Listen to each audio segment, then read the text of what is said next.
Well, good morning and good evening, everyone. I'm just, I'm going to stop because I'm getting my voice echoed back to me. I can't, I'm getting my voice. Thank you so much.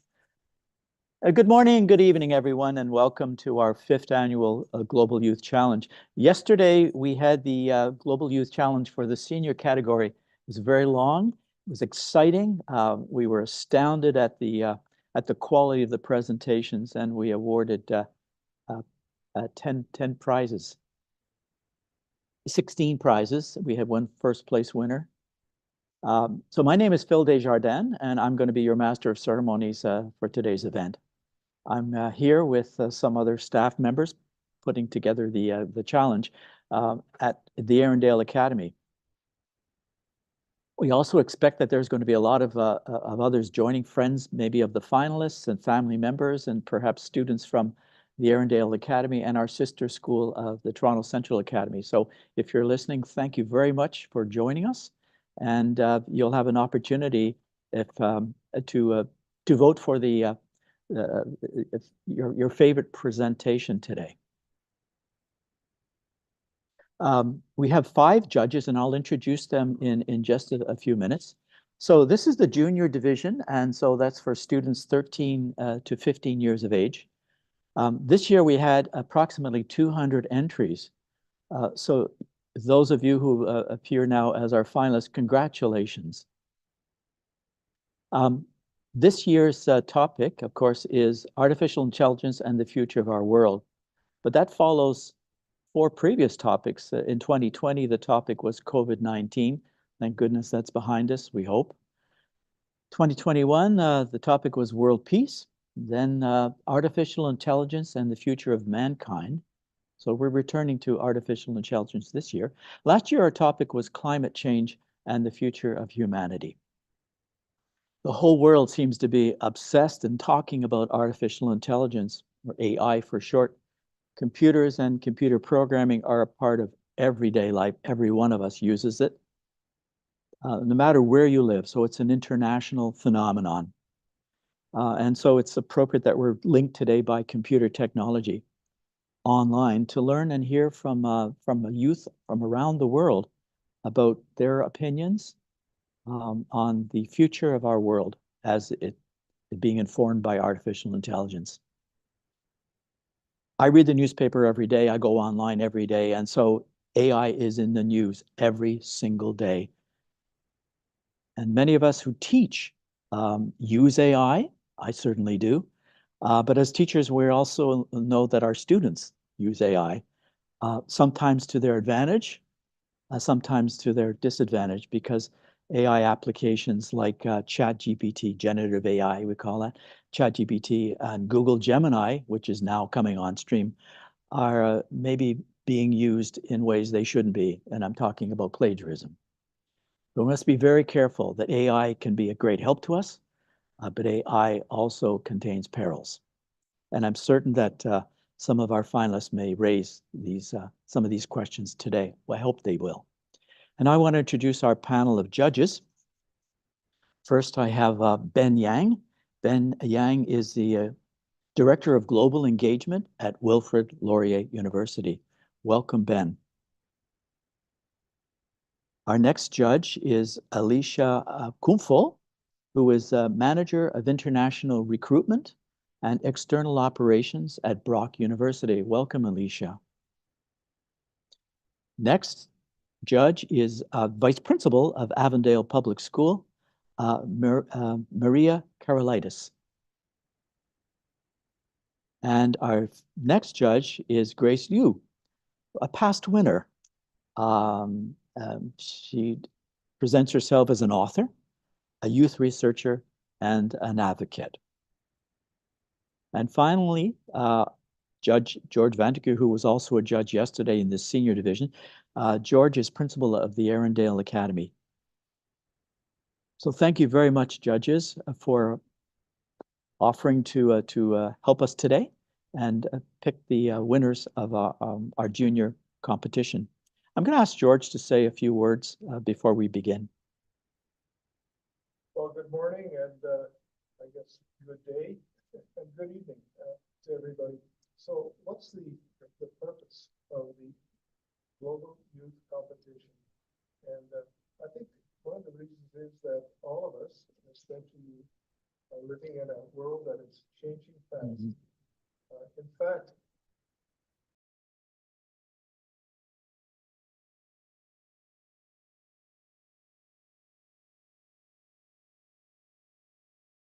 thousands of years ago, over all those thousands of years. Hello. Sorry, Principal Job Vandeker, you are muted. I apologize. I have to start all over again. Now, I hope some of you could lip read because then you already heard part of my speech. But anyway, I'm talking about the purpose of the competition, why we are doing this. And one of the reasons is that we're living in a fast changing world. In fact, in the lifetime of your parents, more new has happened than in all of history, ever since people lived in caves, even before that. So in all of history, through, remember the Roman Empire, the Industrial Revolution, more has changed in the last 30 years than in all of history. So in coping with that and the fact that youth are going to be part of the future, I think it's important that youth has a say in what has happened. To show you how much has changed just in my lifetime, when I was in grade 1, I wrote on a slate. Now, I don't know if most of you young people don't even know what a slate is, but it's a piece of stone and you have a little stylus and it scratches letters in that stone. I actually used that. And then shortly afterwards, I was allowed to use a pen that you had to dip into an ink about every line you wrote, you had to redip the pen into ink. Well, today I'm using artificial technology.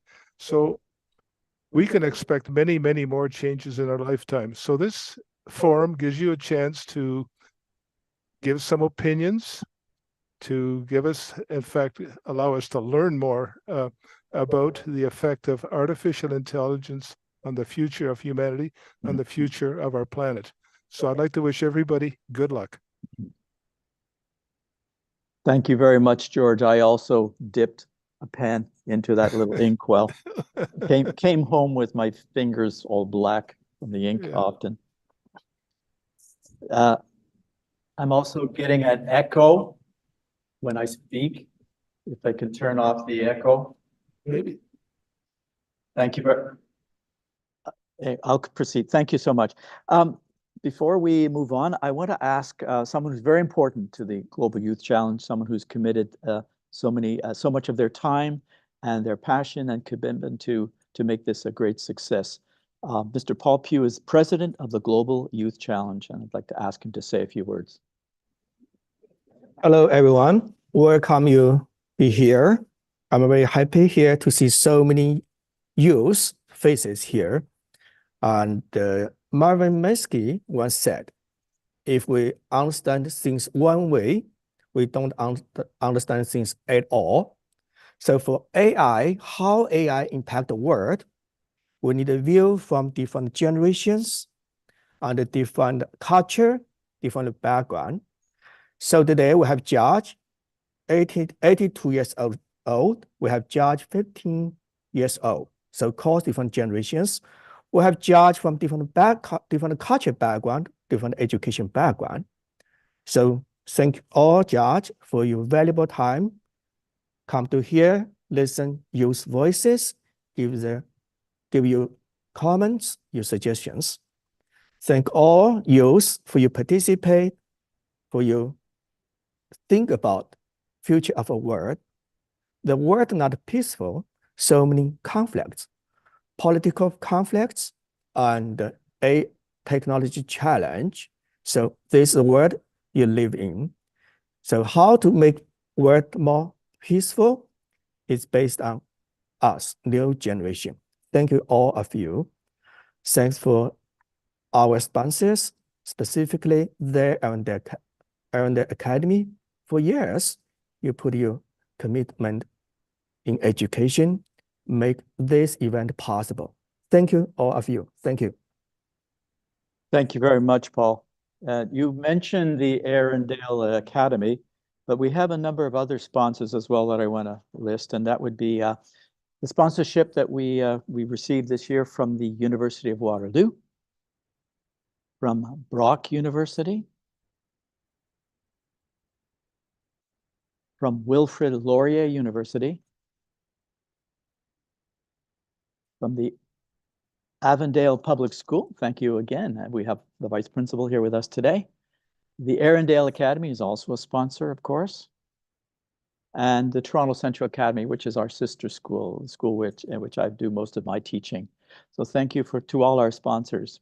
But I also have several letters that have been sent to us, and I'm just going to read. First one is from Brock University.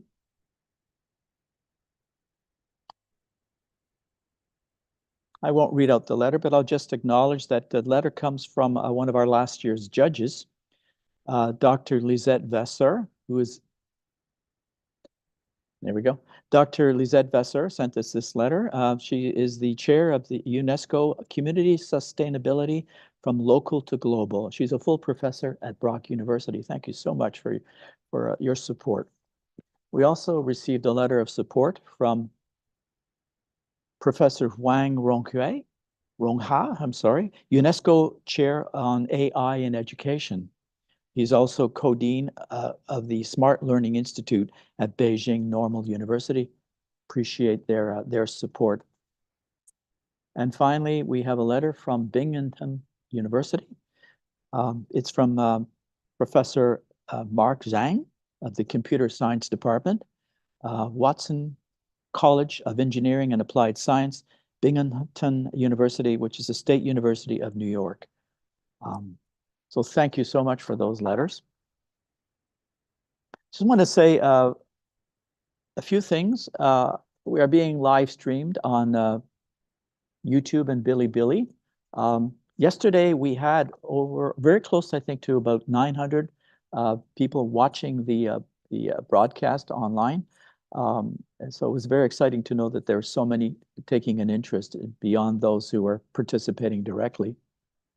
Again, I want to congratulate our finalists. We have 10. Now, we've divided you into 2 groups, so you'll be making presentations in groups of 5. You'll have 3 to 4 minutes, and I'm going to please ask you to try and keep closely. Here are the finalists in the group 1, but keep closely to those time limits. 3 to 4 minutes presentation gives us an opportunity to have you answer questions from judges. So every finalist will be asked 2 questions.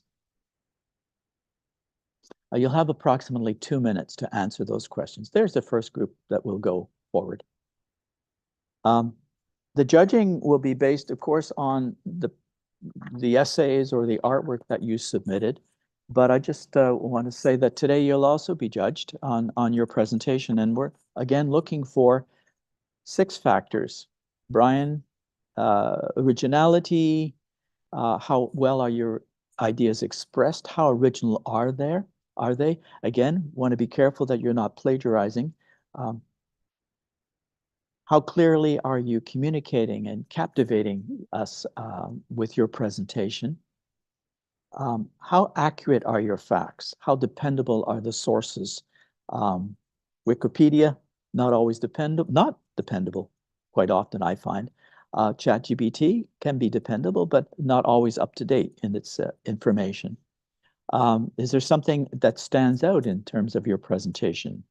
How clearly are you speaking? What vocabulary level are you using to support your presentation? These are all factors that will be used to judge your presentations.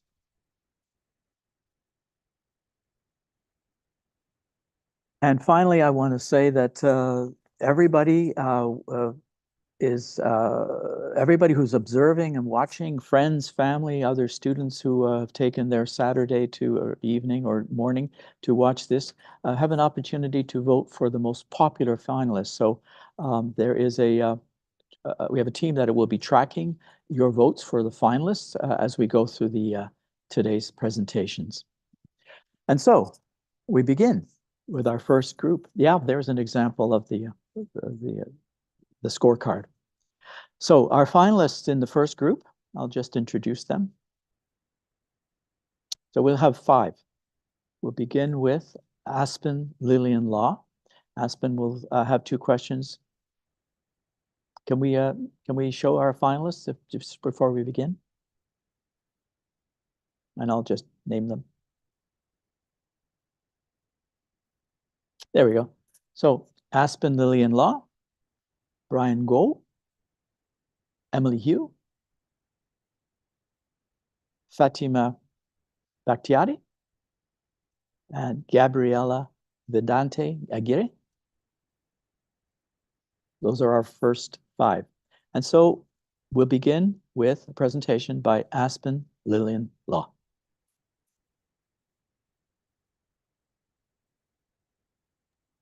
Anytime, Lillian. Wonderful. Thank you so much. And before I begin, I would just like to extend a heartfelt thank you to the organizers and the judges of this event. I feel truly honored to be able to participate today. Now, we cannot talk about AI without talking about humanity. Humans have had a part in AI all the way back to 1959 when the original logic theorist was created. And one component of humanity that separates us from the rest of the animal kingdom is our ability to change our environments and societies. Because of this, we have been able to create inventions and products that have forever changed our world. But anything that has such a drastic impact on our lives will undoubtedly do so in both positive and negative ways. This is, of course, the same for AI, and it is imperative that we recognize its benefits in addition to its faults if we wish to positively incorporate it into our future. The first matter I'd like to address is AI's massive impact on the internet. It has been found that approximately 65% of the global population is online. Considering this, it is especially noteworthy that the Europol Innovation Lab deducted that by 2026, 90% of all content online will be AI generated. This is especially concerning because it will undoubtedly cause a rise in misinformation, particularly due to a phenomenon known as AI self-cannibalization, in which AI trains itself on previous outputs. Additionally, AI has been an especially controversial term among creators. Recently, enterprises behind chatbots and image generators have been under fire for allegedly stealing artwork to train their AIs, with lawsuits even being leveled against OpenAI, the company behind ChatGPT and DALL-E, for copyright infringement. Artists are taking measures to protect their projects, such as the implementation of Glaze, a tool that will modify minimally artwork so that it is protected against AI that uses it to train. However, many still feel as though they are fighting an unwinnable uphill battle. What does it say about our societal value of individuality and creativity if we allow the domain to be dominated by automations? Simultaneously, employers are analyzing how we could seamlessly incorporate AI into the workforce. Already, studies are being conducted that seek to determine how effective they could be in various everyday jobs. One such study, led by the National Bureau of Economic Research, sought to determine the effects of introducing a generative AI program to the lives of over 5,000 customer support agents. The result was a 14% increase in efficiency, of which clients' issues were resolved. There are many more benefits which could, of course, be applied to these fields, as was discussed by famed physicist James Timby in his interview with Stanford News. For example, it can increase productivity, could lower production costs, as well as offer 24/7 availability to both employers and clients. We're only scratching the surface of what AI can do in the workforce, and thus far it is astonishing. In the end, it is unavoidable that AI will become intricately and inseparably linked with our daily lives. As Dr. Fei-Fei Li said, quote, "If our era is the next industrial revolution, as many claim, then AI is certainly one of its leading forces," end quote. So as we approach this new and exciting future with haste, we must keep in mind that AI is an aid and not necessarily an answer. While it can support creativity and productivity, that does not mean it can manufacture it independently. And so, by analyzing the effects that it's had on the internet, by considering what it's done to the creative community, before finally observing how it could impact our future in the workforce, we can hope to deepen our collective knowledge on this topic so that we can build a strong foundation for our future with this incredible technology. Thank you. Thank you very much, Aspen, and congratulations for being a finalist. So I'm gonna ask you to take up to 2 minutes to answer a question from Ben Wang. Great. Thank you so much. That's a great presentation. You mentioned this idea about to try to balance our primary objective of using AI to advance, to benefit, humanity, at the same time, without being kind of substitute for creativity or individualism. I was just wonder, for what would be your kind of a strategy, something you can suggest? You talked about some of the principles, right? The balance and be very cautious, be mindful. Those are great. But just out of my own curiosity, do you have any strategies based on the knowledge or understanding you have? How would you suggest to whether it's the policymakers, academics, people who are using AI, to develop that kind of a not just only awareness, but also some practical, so-called best practice people can learn from? So thank you so much for your question, Director Yang. And I find it to be a really fascinating topic as, like, of course, I did touch on in my essay. And it is so difficult to try to find a way to balance how we use AI to continue to allow it to evolve while also not hindering already, creative field without replacing too many jobs or destabilizing industries. And because it's so fast advancing, I find that our morals and our ethics are having a very hard time keeping up.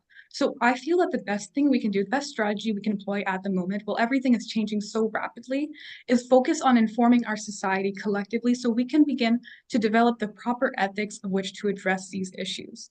Because we've already seen, obviously, difficulties of copyright. Several authors, even the New York Times has begun suing OpenAI, the company behind, as I've said before, ChatGPT and DALL-E, for copyright infringement. So if we can find a way to collectively inform our society on the benefits, the difficulties, the positives, as well as the negatives of AI, I feel that we could better create policies that would, allow us to utilize a tool without necessarily causing a strain on already human-dominated fields.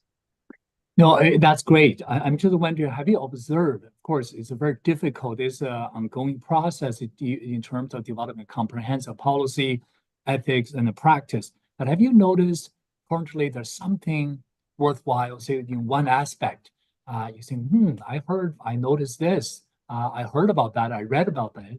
That, and that could be something we can learn, can benefit from. I feel like during my research, one of the ways that I found was most effective to control, over bloating of AI content on the internet and misuse of AI content online and in our daily lives even, was the protocols used by Amazon.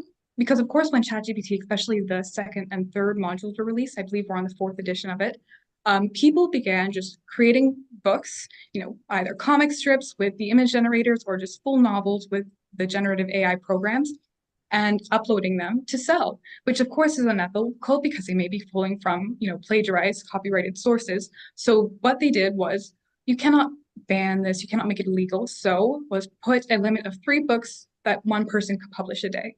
So I feel like if a model like that was adopted on a much wider scale, then we could see success with mitigating some of the more negative aspects of AI in our lives. Thank you. Thank you very much, Aspen. I've learned a lot from what you just said there in your response, and thank you very much, Mr. Yang. So, Aspen, here's a second question from Brock University's Alicia Kumful. Great. Thank you, Aspen, for your presentation, and I really enjoyed reading your essay. I thought you were very reflective about the pros and cons about AI, and just diving into the question, kind of piggybacking on Director Yang, was you mentioned how there's an increase in approximately 65% of the global population using the internet, and how the formulation of fake news or misinterpretation of media is being utilized. So what strategies would you recommend for users to protect themselves from fake news or media navigating this world of AI? Thank you so much for your question. So I feel as though there are many ways that we could start, as individuals, navigating a world in which AI is much more prominently featured, both in our real life and both online. So one of the most important things that I know of is to keep in mind what you're reading might be fake, which of course in the recent years we've seen a rise of disinformation in many topics. So that is something that people are far more conscious of. But with AI, people are more prone to believing it because of how professionally it can be phrased, because of how incredibly it can be written. However, we need to keep in mind that whatever we're reading can be false. and that even if you're slightly suspicious of any information, there are ways that you can actually use AI to check if something is AI by running it through a generative program and asking it, is this real? Is this fake? Did you write this? And so I feel that could be just one of our primary and easiest ways to start addressing the topic. And then the next topic is actually, I found that if you type before 2023 and you put a colon and then your topic, you can find a variety of articles that were released before the popularization of AI. So if you're feeling that what you're typing at the moment is giving a lot of, false or at least shady answers, you can apply that technique to see if maybe what you're getting at the moment is not actually real and is more the result of synthetic.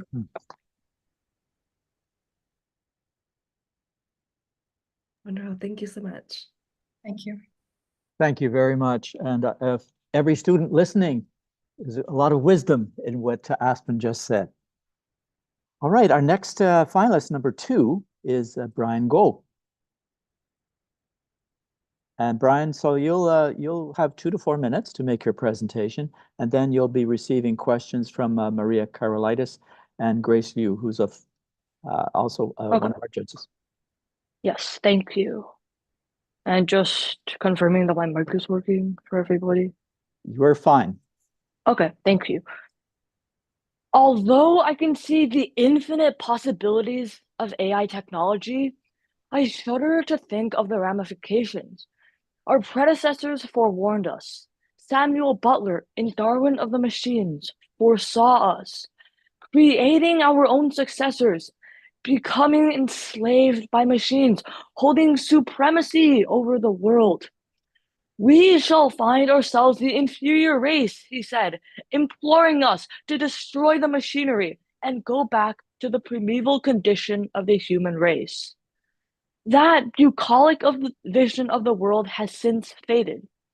We live in an uncanny, futuristic era. Artificial intelligence has integrated itself into our lives. It is our personal assistant, guiding our thoughts and actions. We are virtually dependent on AI.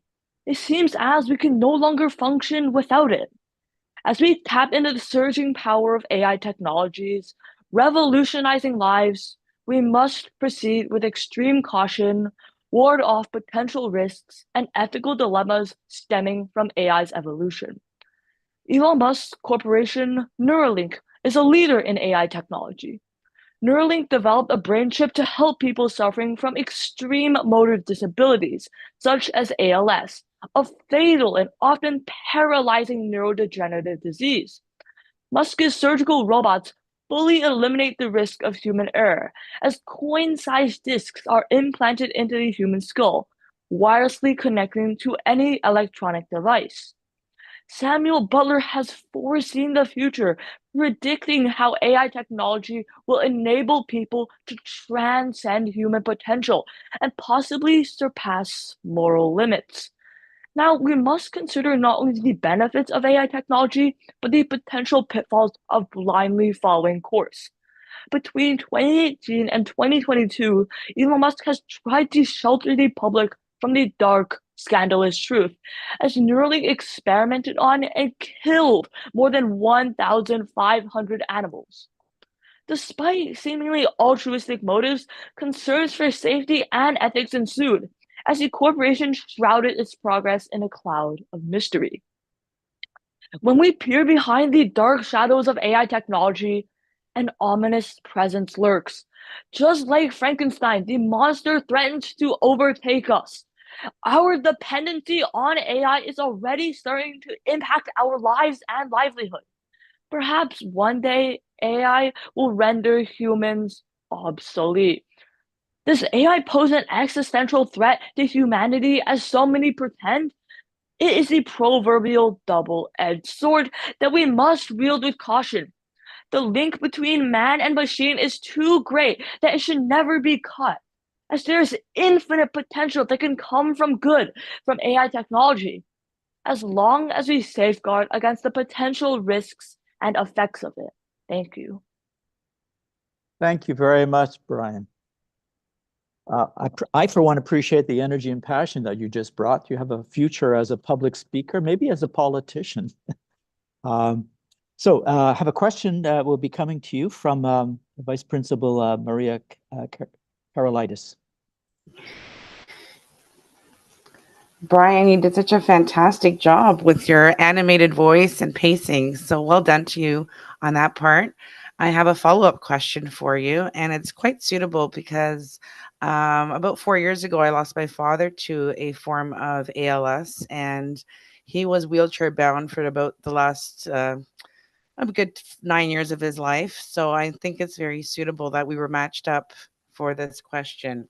So as you stated, the benefits of AI technology far outweigh the consequences. And you mentioned Neuralink and the dark, mysterious, drawbacks of using animals for research.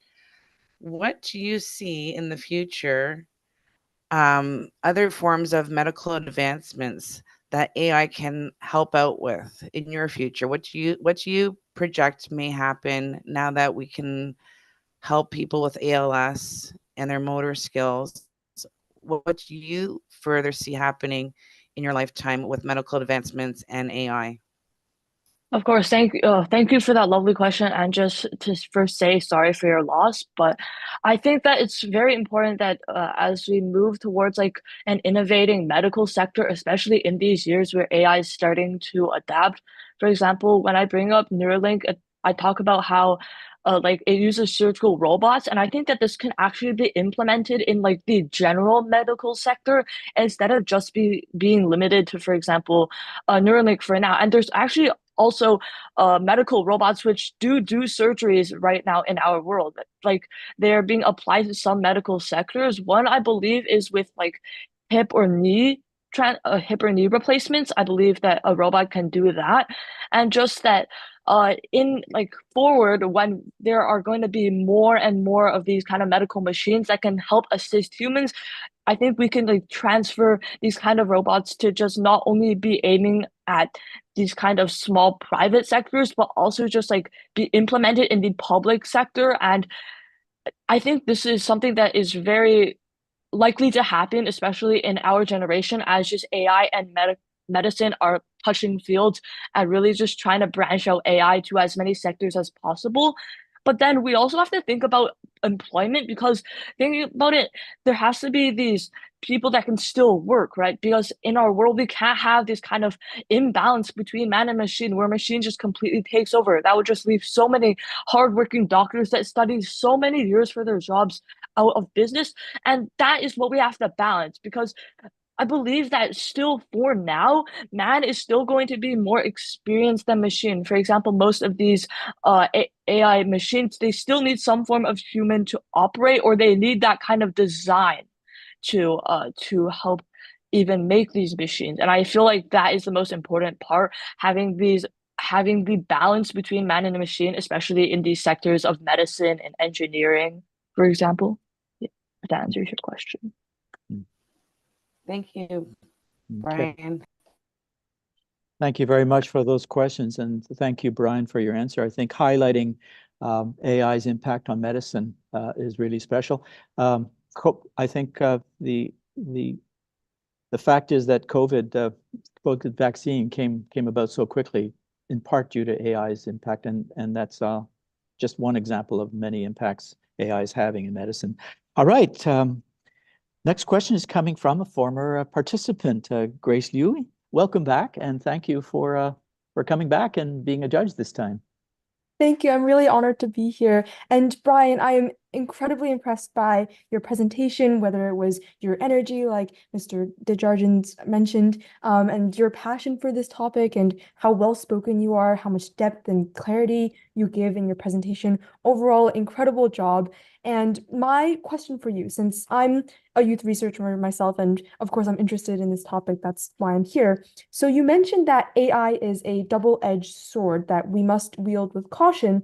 And you mentioned in your previous question how we need a balance between man and machine. So what are your thoughts on some practical solutions for fostering this kind of world, fostering more ethical AI? Since, like you mentioned, we can't stop AI becoming a huge influence in our lives. So how can we create policies or solutions in a way so that we achieve that kind of balance? I think it's really important. Yeah, first off, thank you for the question, but I think it's very important that we have to just educate the people right now, like especially the youth on this topic, as it's really becoming prominent in our lives. It's really like touching. I think I can say this for myself and for some of the other participants, probably, that AI is really just coming about in our generation and that it's really just touching us the most. So I think what's really important is just educate our generation and the ones after it on how AI works and like how there needs to be this balance. But then we also have to educate like the generation before us. For example, our parents, they need to know how it works. They need to understand AI because it's really important because they're still going to live for so many years, and it's really important how we can just integrate this into our lives. But then at the same time, I mentioned the balance, and just especially with the balance of AI, for example, using it as a research tool, for example, trying to use ChatGPT, for example, as an idea for an essay rather than writing the entire thing out with it. That's very, very different. Like, we have to educate our generation on how that really works, and just like this real balance that has to be struck, especially in these sectors of, for now, education, as like ChatGPT, for example, is going very prominent, and for example, students using it for an unfair advantage. And it's really important that we have to what I mean by this balance between man and machine is that you don't want one to over rely on the other, meaning that one can just like sit back and the other does all the work. You have to strike this kind of balance. Sure, it would be interesting to, for example, get an essay idea out of AI, but then using it to write your entire essay is just completely unethical. So there has to be that kind of balance between, oh, I'm actually doing this, and oh, AI is helping me, instead of, oh, AI is doing it and I'm actually not doing anything at all, right? And yeah, if that answers your question. Yes, thank you so much for your answer. Mhm. All right. Thank you. Thank you very much, Brian. Brian, where are you based? I'm in British Columbia. I'm in West Vancouver. Okay, and what grade are you in and what school? I'm in grade 8. I go to Collingwood School. Okay, thank you so much, and congratulations on being a finalist. All right, finalist number 3 is Emily Yu. Emily, hello, welcome, and congratulations to you. Emily, how old are you? What school do you go to, and where are you living? I'm 14. I live in Toronto, in Ontario, and I go to Richmond Hill High School. Okay, thank you very much for joining us today. And so you'll be getting questions from Ben Yang and then from our Principal George Vandecure. So you have 3 to 4 minutes. Okay, thank you. Picture this. You wake up from a nap and look out your window. It's the year 2050, you're in central downtown, and you look around. As you admire the view from your bedroom, you notice that everywhere you look, you can see robots. There are robots fixing power lines, robots directing traffic. There are even robots leading tour groups. You might be wondering, what on earth is happening? Well, this is artificial intelligence, something that has the potential to both positively and negatively impact our world. As we become more reliant on AI to accomplish tasks, it will inevitably change the nature of work by inducing greater creativity, providing increased efficiency and convenience, and by changing the routines in our daily lives. One way that artificial intelligence will affect the workforce is that it'll inspire greater creativity, as manual jobs will now be replaced by design jobs. For example, specialized jobs such as the design, development, and optimization of robots will be available. Moreover, individuals will have greater opportunity to expand their knowledge and skills on technology-related fields, and this will require ever-increasing imaginative powers. In addition to the plentiful ideas that AI brings, increased efficiency and convenience will be inevitable. For instance, robots are more proficient in working certain jobs than humans, as they can be programmed to work very fast. Furthermore, in comparison to a world where a laborer must be paid a certain hourly wage, robots can be purchased in a one-time fashion, and since they only require maintenance costs, it would be more cost-efficient than hiring a bunch of workers to perform these tasks instead.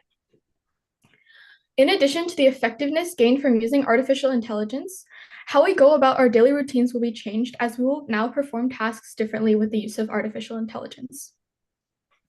For instance, when you go out to eat, you may be able to use a form of AI that allows you to send your order directly to the kitchen to be processed right after placing the order. Moreover, to ensure maximum customer satisfaction, AI might allow you to use surveys, follow-ups, and accommodate special requests, meaning that people will have better experiences.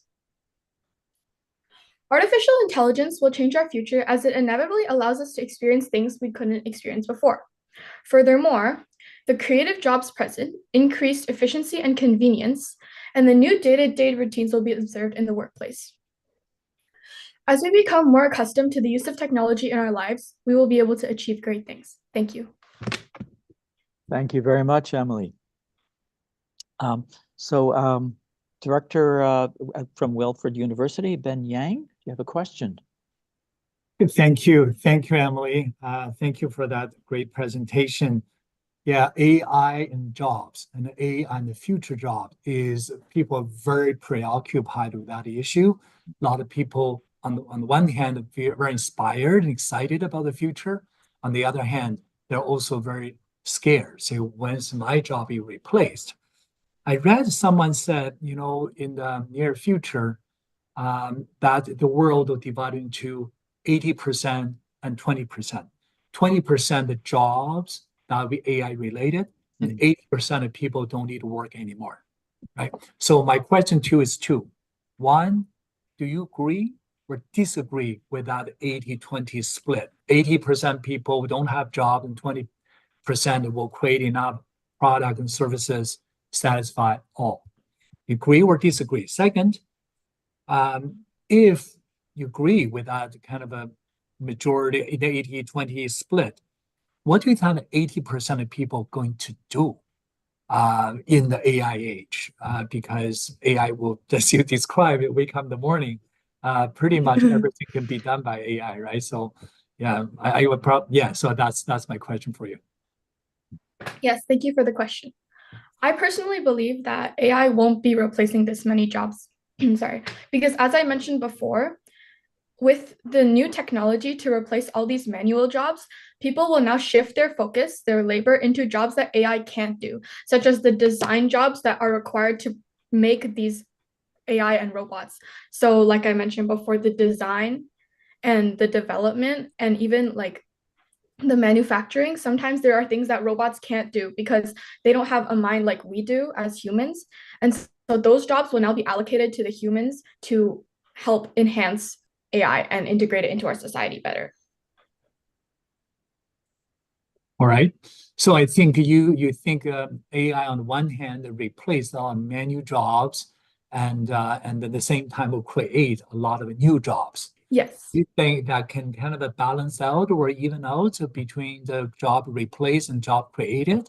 Or do you still see there's this kind of a gap between the two? Yes, like I mentioned in my last response, I don't think that AI can completely replace all the jobs that humans can replace, as their brains are all programmed by us. We're the ones who create them. So there's no way that they could replace and think the way that we think. So a lot of other jobs, and I'm sure as humans, we want to be employed. So we're going to leave a lot of opportunities for ourselves to earn money that the robots can't do. Okay. Thank you. Thank you for the question. Thank you very much. So our first three finalists are all based here in Canada, 2 in Ontario and 1 in British Columbia. And it's interesting now we're beginning to hear the potentials and the perils because there are potentials and there are perils with artificial intelligence. So we'll continue probably along that line of reasoning as we go on to our next finalist, number 4, Fatime Bakhtiari. Hello, Fatime. I'm sorry, Phil. Oh, We still I'm have so one sorry. judge. I am so sorry. I'm jumping ahead. George, apologies to you, sir.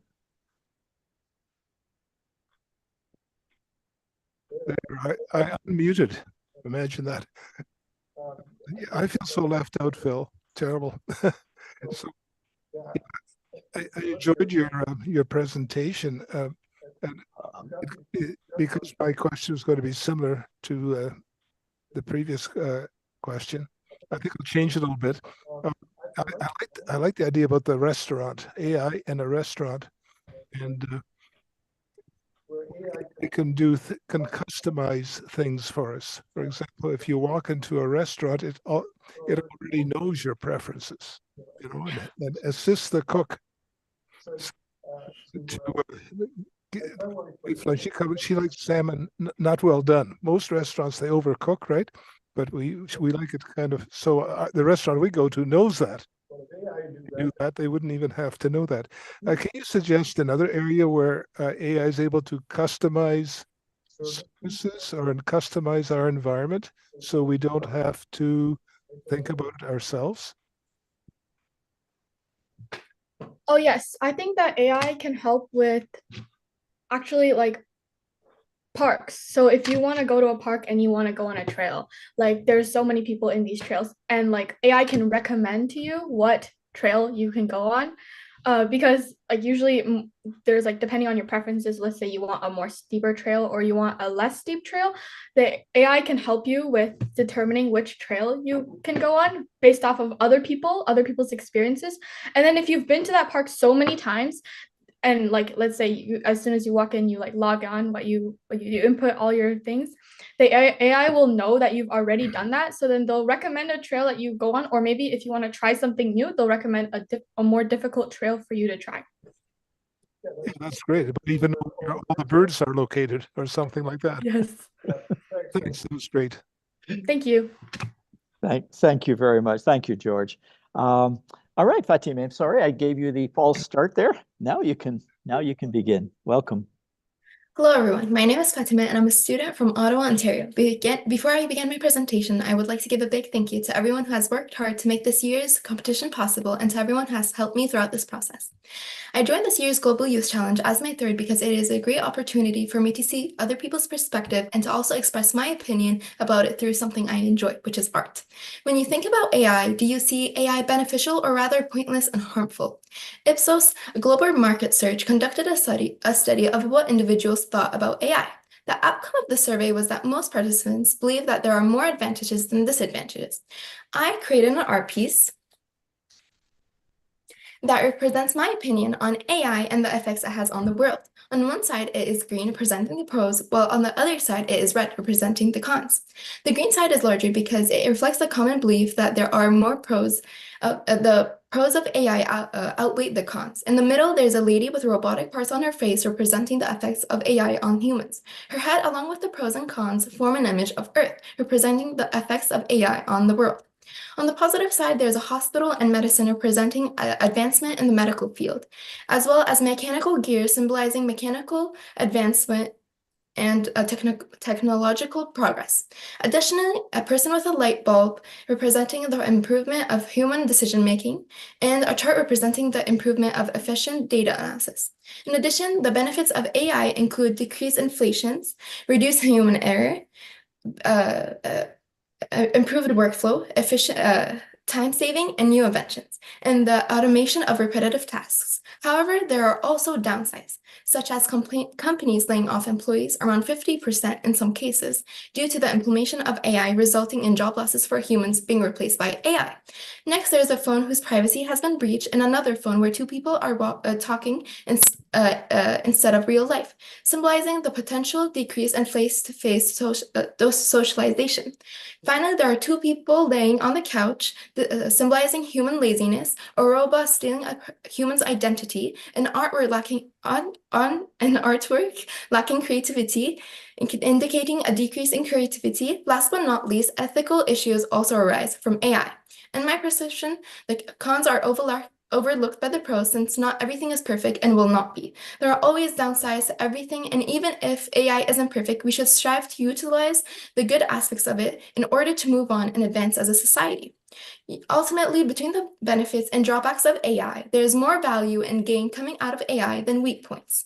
Everything has downsides, and to be able to grow in society, there should always be risks we are willing to take to move forward. I encourage every artistic youth to express their point of view, as it could be the aspect we are missing to advance forward and learn more. Thank you. Well, thank you very much, Fatime. Because of the green screen effect, your art piece didn't show very well. Could you just hold it up one more time, directly in front of your face? Just directly. Whoops! No, it's still okay. It's not possible. Yeah, to see it. I'm sorry. Yeah. Anyway, we're gonna take you to our first questioner. It's Maria Karolitis. Maria, would you please ask a question? Hi, yes. Hi, Tima, your work is spectacular. It's beautiful and so creative. I have a picture of it here, although it's in black and white.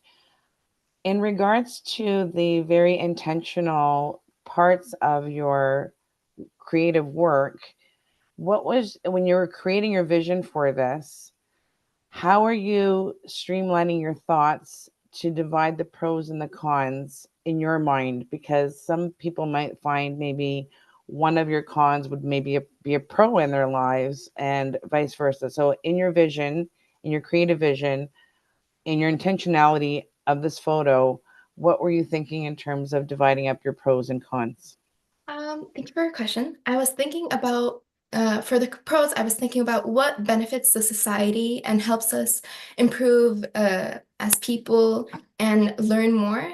And for cons, I thought about what could be our downfalls, what could make us feel unsafe, or even, be an error that we make to our like daily life.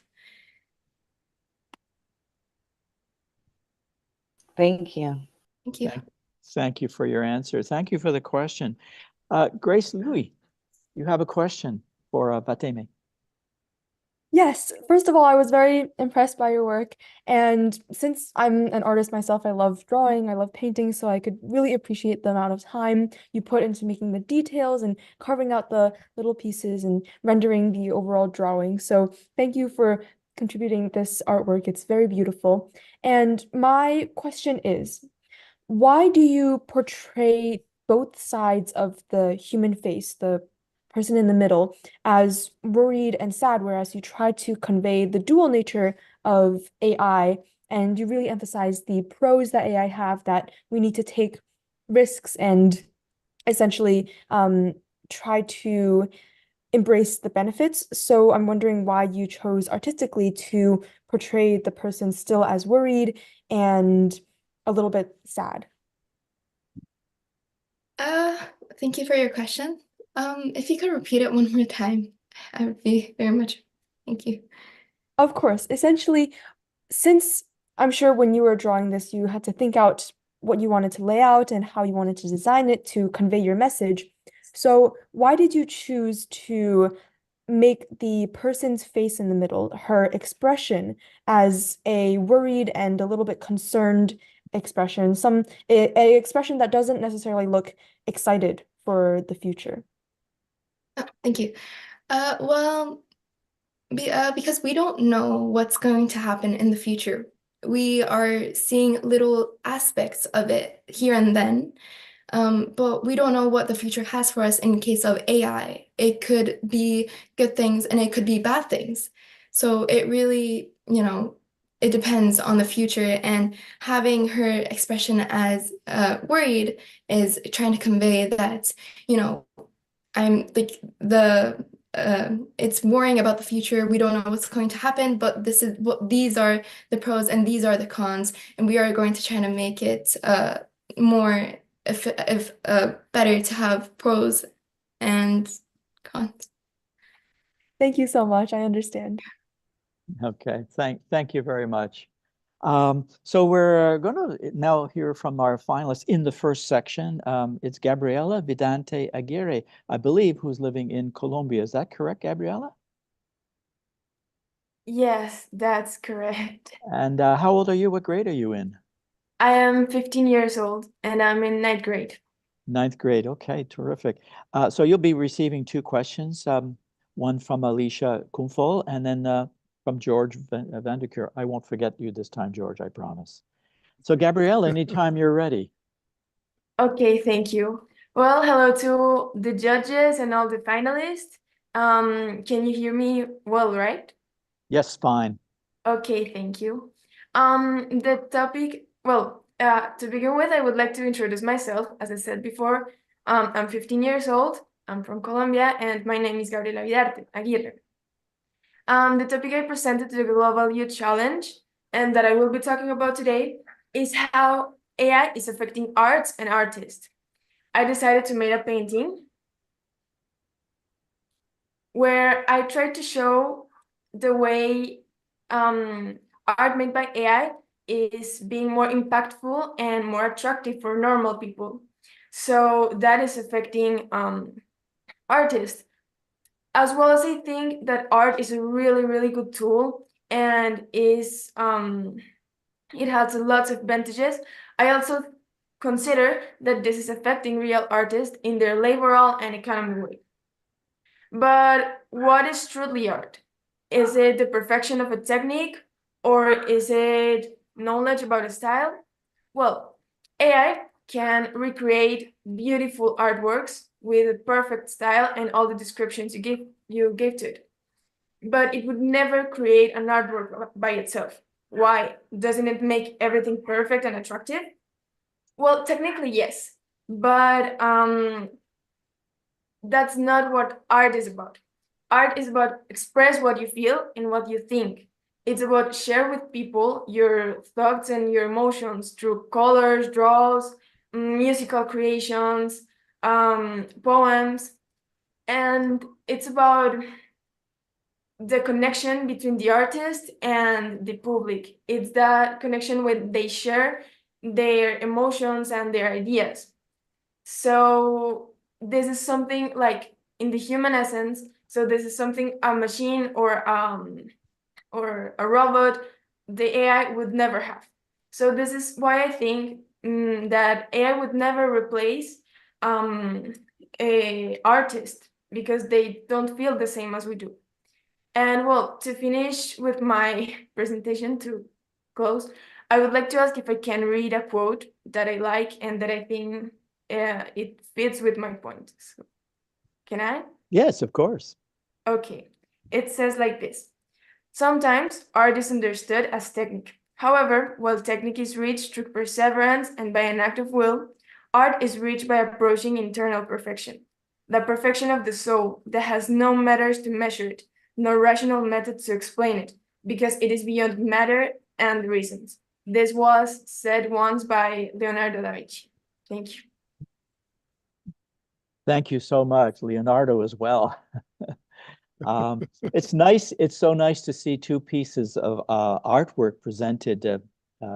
We only had one, I believe, from yesterday with 16 finalists. We had, I think, just one art piece. Unfortunately, because of the split, the green screen effect, the art is not being shown very clearly. Perhaps when the competition's over, you can close the background and we can see the art as you presented it there. So your first question is coming from Alicia Kumfold. Great. Thank you, Gabriela. I think your piece is very unique and creative, and I really enjoyed it as well as your explanation behind the piece. My question to you is, considering that you are an artist yourself, would you, and sorry, just looking at the photo again, I love the contrast between the good and bad effect and how they're looking at AI artwork, whereas there is a artist standing on the steps with their own original pieces of art. So my question to you is, would you, being an artist yourself, consider you using AI in your artwork in supplement to your own creations? Thanks for the question. Can you repeat it, please? Sure. So seeing how AI is now generating art, and it may disadvantage artists who are naturally using their skill set, their own hands, their own creativity and minds. Would you consider combining both AI and your physical talent to create artwork? Well, yes. This is interesting because AI helps you a lot with your style and with the technique. And if an artist, or for example, me, creates an artwork with help of the AI, I can create an interactive project. So the public can change it when they want or can play with it. So I think it would be interesting to use both the physical, like what I can do, and what AI can help me with. Thank you. Thank you. Thanks very much, Alicia, for the question. Your next question is going to come from George Vandekeer, who not only is the principal of the Erndale Academy, but is a very, very, very good artist in his own right. He's drawn cartoons, he's done paintings, so I'm very anxious to hear his question. Thanks, Phil. Hi, Gabriella. When it comes to going back to the restaurant I mentioned before, some people prepare food and other people consume food. And it's the same with art. Some people do art and other people consume art.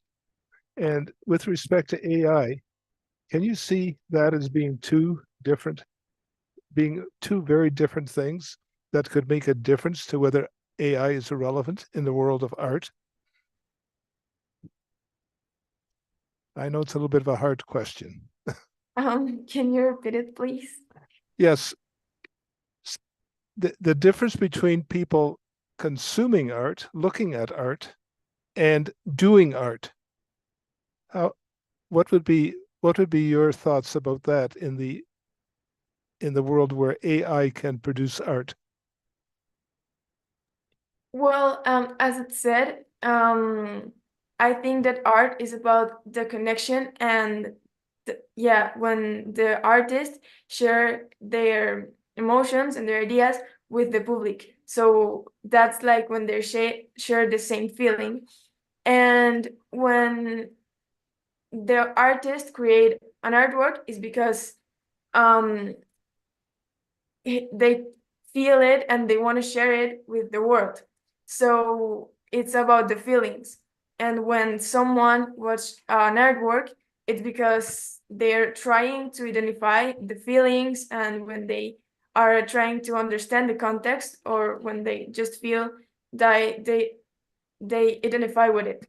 So AI would never have the same feelings. So an artwork made by AI could be beautiful, could be perfect, but it would never have the feeling or the emotions. It would never express the same as an artist when they do their artworks.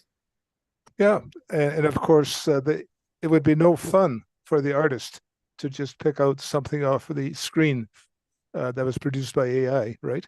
I mean, part of art is having fun doing it. Okay, thank you very much.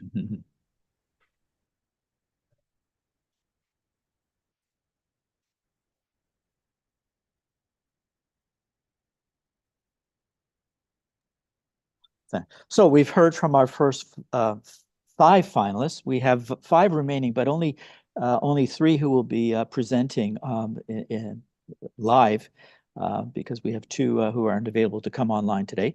But I just want to remind those who are watching us today that you can vote for the most popular presentation. Now, we're not finished, so don't cast your final vote yet, but you can start voting online. There we go. We've got, Gabriella, you're leading at this point with 98 votes, 42% of the vote. So while you think about that, and I'd like to ask maybe Maria Karolaitis, do you have any opinions at this point on the presentations you've been hearing so far? I'm actually very impressed by the capability and the presentation skills of this panel of contestants. Yeah. As a teacher now and as an educator for many years, we always, when we teach about public speaking and delivering speeches, that, tone, pacing, getting your point across, and just the overall emphasis in your voice. So all of these finalists have done such a terrific job. I'm very proud of them. I have 4 children myself, so I'm very, and they're in about the same age as our finalists. So just to see their potential, it's fascinating to me, and I'm very proud of everyone. And this is a topic that I'm not too familiar with, but I've learned so much through this process. So I really appreciate being selected to be one of the judges, and I hope to be back again next year.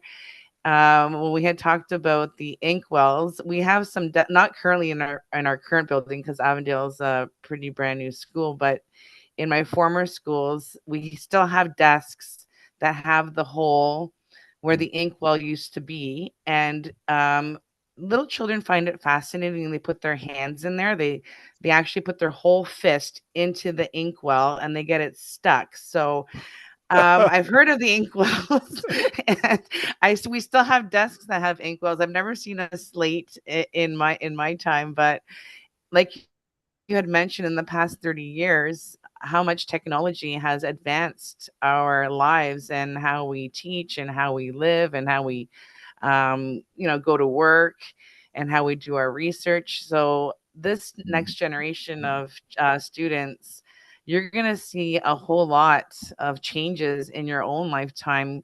When we used to do research, when we say, for instance, you needed to know how long a python is, like the length of a python, you would either have to go to your encyclopedia set, which was like this, whole set by alphabetical order of research, or you'd have to go to the library and hopefully find a book on pythons or on snakes and sign it out and do research. Now you just take your phone and you can even ask, say, how long is a python? And it's instantaneous. So I'm interested to see this future is very bright. I'm very proud of these students and my students at school, and it just fascinates me with what they can come up with, how they can convey their message, and the future looks really, really bright based on these panel finalists. I'm very, very optimistic about our future and our future leaders. So thank you for this opportunity, and to all the students that are on this meet, either watching or as finalists,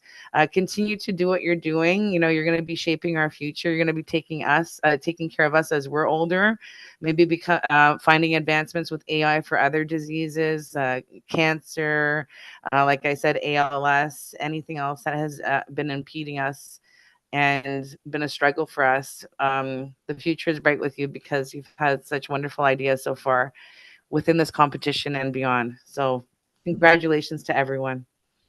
Thank you very much, Maria. I've taught this grade level for many, many years, so I've seen many, many students, and I'm very impressed. Congratulations to you guys. You're doing a great job. And this is an opportunity today, not just to watch our finalists, but to learn.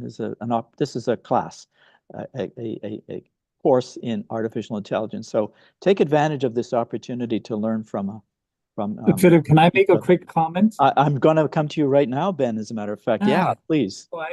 Thank you so much. I'm really inspired, to look at our young students across national boundaries from different time zones. For some, it's really early in the morning, and others are, presenting in the second or third language of yours, which is very inspiring. And for me, and I remember when I was at your age, and the only thing I never heard about AI, for those AI has not been really kind of popularized or socialized. But I remember saw a cartoon, basically a human chess player was playing with a computer, and the human chess player became very frustrated because he's keep losing. He picked up the scissors. He's cutting the cord. That's the only time I thought, wow, what was that? Right? To thinking about that's going to the computer going to win every chess game, over a human player. So that was my beginning of understanding of it. But look at what our students know today, what their vision, what their inspiration about the future is absolutely astonishing. So I'm very impressed. So of course, thinking about the students, what are you presenting here? Just not in terms of a vision, but just in your leadership And I think, as Maria mentioned earlier, I think this is going to be for us, the older generation, to have a lot of confidence about you. So anyway, so I'm just very grateful to have this opportunity to be inspired by your energy, by your vision, and just given us, the older generation, a lot more confidence with this new generation of leaders, and to not only asking the right questions, but also finding the strategies and solutions to address some of the pressing issues of our time. So thank you. Thank you very much, Ben, and thank you very much, Maria, for your thoughts. So we move on to our final group. Now, there are actually 5, but only 3 who will be making presentations today. So here we go. That will be Han-Chen Chi, Samuel Perez, Han-Chen Chi, Samuel Perez Paredes will be presenting. Victoria Gandolfo, Yuwen Wang, thank you very much. So you 3 will be presenting. Leah Conrad and Victoria Gandolfi are not available to make their presentations, although congratulations to them because they are finalists among 200 entries. So that's a significant achievement. So Han-Chen Chi, are you ready to begin? You'll have 2 questions. You'll get a question from Ben Yang and from Alicia Kungful after your presentation. Yes, may I start? Yes, you may. Good morning, everyone. I'd like to start by expressing my gratitude to the GYC organization for giving me this chance to speak today. And to all those who have supported me. Today, I want to talk about something important: protecting artists in the age of AI. In June of 2023, Hollywood writers went on strike, sparking a conversation on the use of generative artificial intelligence in the writer's room. The truth is, AI has affected every creative profession, not just show writers. So today, I want to talk about the impact of AI in the art community in particular. Generative AI has revolutionized the creative landscape. While useful and convenient, generative AI raises some serious ethical concerns. In particular, job loss and art ownership. First, let's talk about how AI creates art. AI art models are trained on a vast datasets of artworks. The problem is many datasets used to train AI are sourced from the internet without the knowledge or consent from the original artist. This has angered many artists, with many calling AI-generated art stolen art.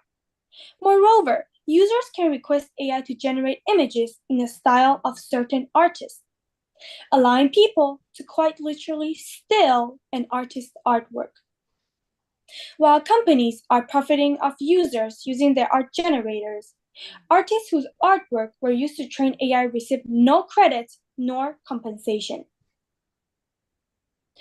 In addition to this, AI art could lead to job displacement. Midjourney costs $10 a month, and you can get hundreds of images within seconds, while hiring an artist could cost you hundreds of thousands of dollars. Although AI art cannot be compared to a skilled artist in terms of quality, it still poses as a serious threat. To address these challenges, we must establish policies to protect the rights of artists. AI companies must obtain permission in order to use artists' artwork in their database. In addition, proper credit and compensation should be granted to artists for their contributions. Most importantly, artists and developers must collaborate to create a future where generative AI can exist without threatening the integrity of artists. The recent Hollywood writers' strike serves as a reminder of the importance of protecting human creativity.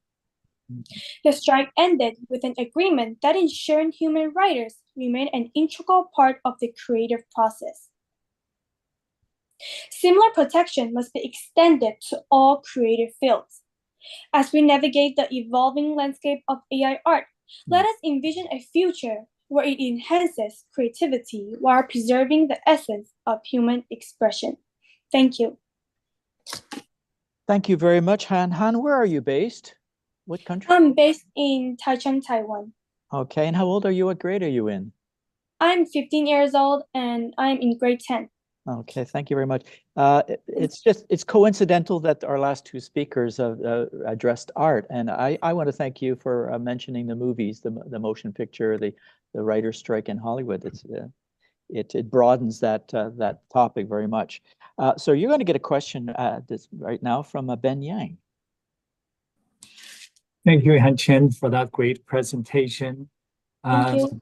Yeah, so good evening. I know it's about 10 o'clock there, the nighttime. So thank you. That's a great question, issue raised just in terms of job placement and also protect the artists, their creativity, their integrity, right? And I'd also glad you mentioned the recent Hollywood writers' strike as a very prominent case study. My question is, I read some report, people actually, they reach an agreement, but really, how long the agreement can last? Given the data set you talked about in your essay is a keep increasing, so maybe those protection, they're temporary, right? So my question is more philosophical, to be or not to be. In other words, to adapt, the change, the AI, the impact, or to protect or to resist. Emotionally speaking, I agree with your sentiment in terms of protect and the resist, right? The integrity, the creativity, the individualism, need to be protected. But rationally speaking, recognize the data set, not only created by artists, but both AI, keep increasing, generating a greater and bigger data set. That almost inevitable. So this is a question, I guess, to you is, what do you think how do we draw the line between to adapt to the new context and then to protect and resist? How much energy, where should we draw the line? I believe that AI has come to our life now and it won't go away or it won't be banned. So I think that we need to live by it as it is something that is in our life. And I think that we can set some policies that can be helpful for both parties, for the artists or the companies, that can help both sides. Another way that I've thought of is that AI companies and artists can collaborate with each other, and they can negotiate with each other and set guidelines. For example, AI companies can work with artists during development. By involving artists in the creation of AI, they can rest assured that AI can be beneficial to both parties. And by working together closely, artists can provide valuable insight that can help AI companies create tools that can be useful for artists. And AI companies can provide educational resources on how to use AI and can work it more efficiently. And last but not least, I think it is very important for artists and companies to work together as a team and not to be a threat to each other. Thank you. Okay. Thank you. Thank you, Han Chen, for that feedback. Alicia, you asked the last question regarding art when you were speaking to Gabriella. So what can you ask now of Han Chen? Thank you, Han Chen, for your essay and your presentation, and Thank you. Giving me the opportunity to ask a question. And I think you essentially also just answered it right now as well, but maybe I'll piggyback on top of it. But it is to say, what measures could be taken legally and collaboratively between developers and artists to address the ethical concerns to ensure the protection of the interest in the age of generative AI. So you did talk about collaborating together to speak about allowing each other to have access to each other's work. You did mention something about compensation. Is there any other further ideas in which collaboration can be enforced? And then secondly, are you an artist yourself? And is this topic the reason why you have wrote about? I'm sorry, can you repeat the first question again? Thank you. So are there any further measures, both legally and collaboratively, between developers and artists to address the ethical concerns to ensure the protection of the interests in the age of AI? So you did answer that a little bit in the previous question, but I guess a new question would be, given this topic that you have written on about artists and AI, are you an artist yourself?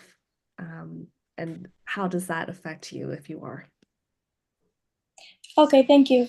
As I said, that they can collaborate with each other, and furthermore, they can set laws or establish policies.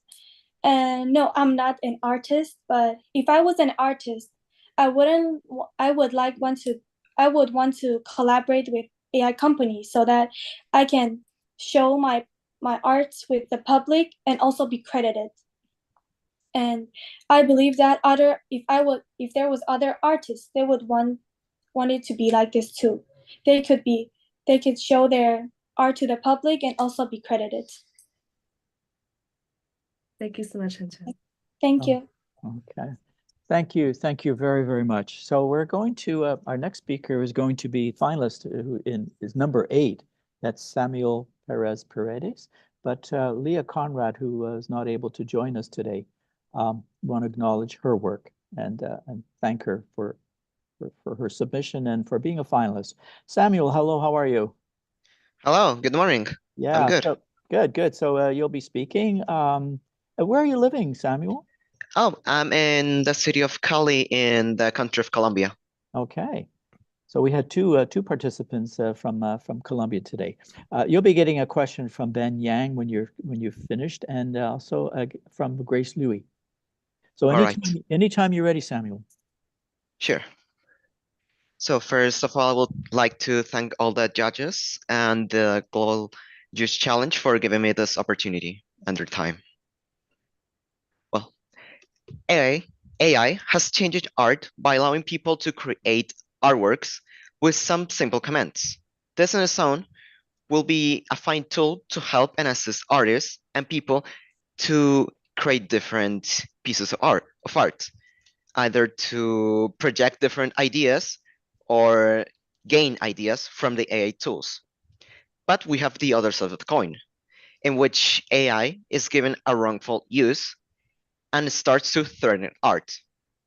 Starting with drawing and the animation industry, there has been a problem arising, which is the theft of different art styles from different artists. For example, we have the movies The Secret of Kells and The Song of a Sea, whose art styles were attempted to be stolen by a Twitter user. These types of controversies have all arisen in the animation and drawing industry, with AI image generators being trained to output millions, thousands, or hundreds of different artworks, mimicking different art styles from different animators or drawers. This devalues art by making complex pieces of art and hard work into simple lines of code and commands. Now with cinematography, we can see the SAG-AFTRA strike, in which both actors and scriptwriters protested against different practices taking place in the movie industry.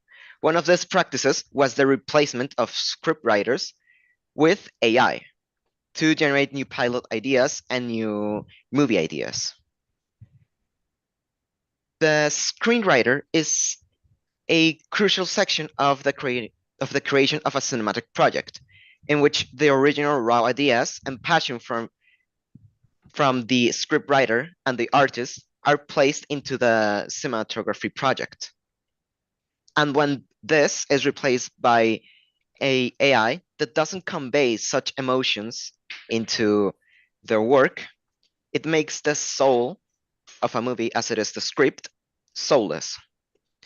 And finally, in the music industry, we can also see a problem arising with AI voice generators, due to these ones being used to mimic the different singers' voices for different purposes. We have another controversy here, and it's the song called Heart on My Sleeve that feature a AI generated Drake voice. At this point, it is getting really close to a clear theft of a musician's identity, having their voices stolen and replicated, used in different many ways. AI has become a threatened tool to art due to its misuse, which destroys, steals their art's identity, meaning, and substance.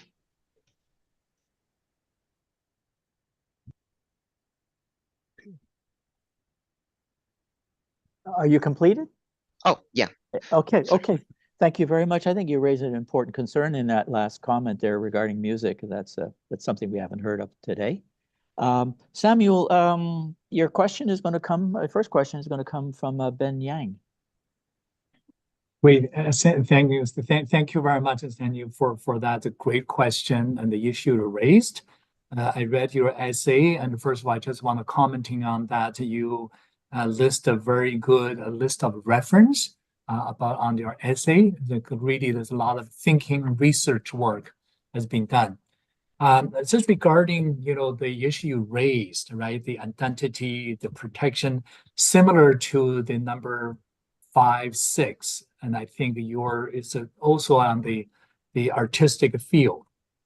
My question is, there is an observation where someone forecasted saying the whole idea of professional artists, that whole profession will shrink because maybe there are only less of those professional, in other words, people make a living doing creativity, artistic work will shrink. But at the same time, the AI create an opportunity for everyone to become an artist, to have an opportunity to become a more accomplished or more expressive, their artistic creativity.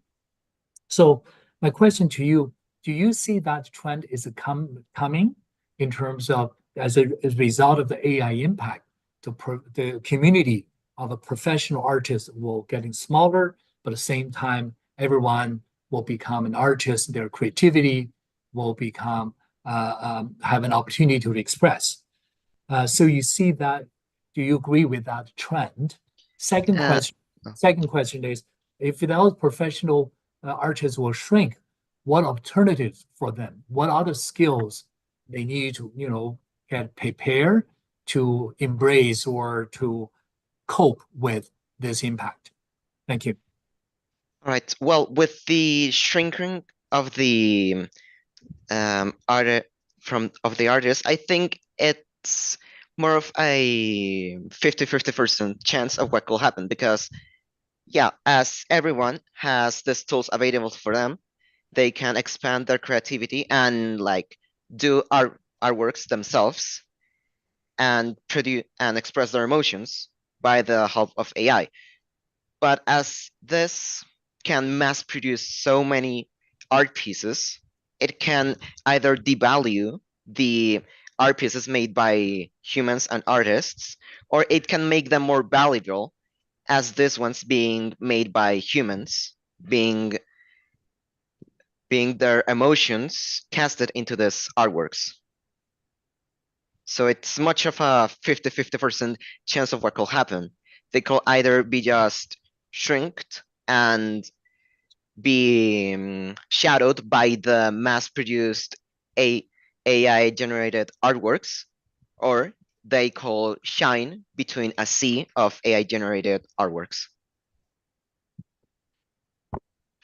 Well, what was the alternative for, if 50%, this whole professional, kind of getting paid artists, not community getting smaller, what are the alternatives, what they should prepare to embrace that impact? Well, as I mentioned, the best alternative will be for them to sell or to advertise their artworks as unique in a sense that they're made by themselves, by a human.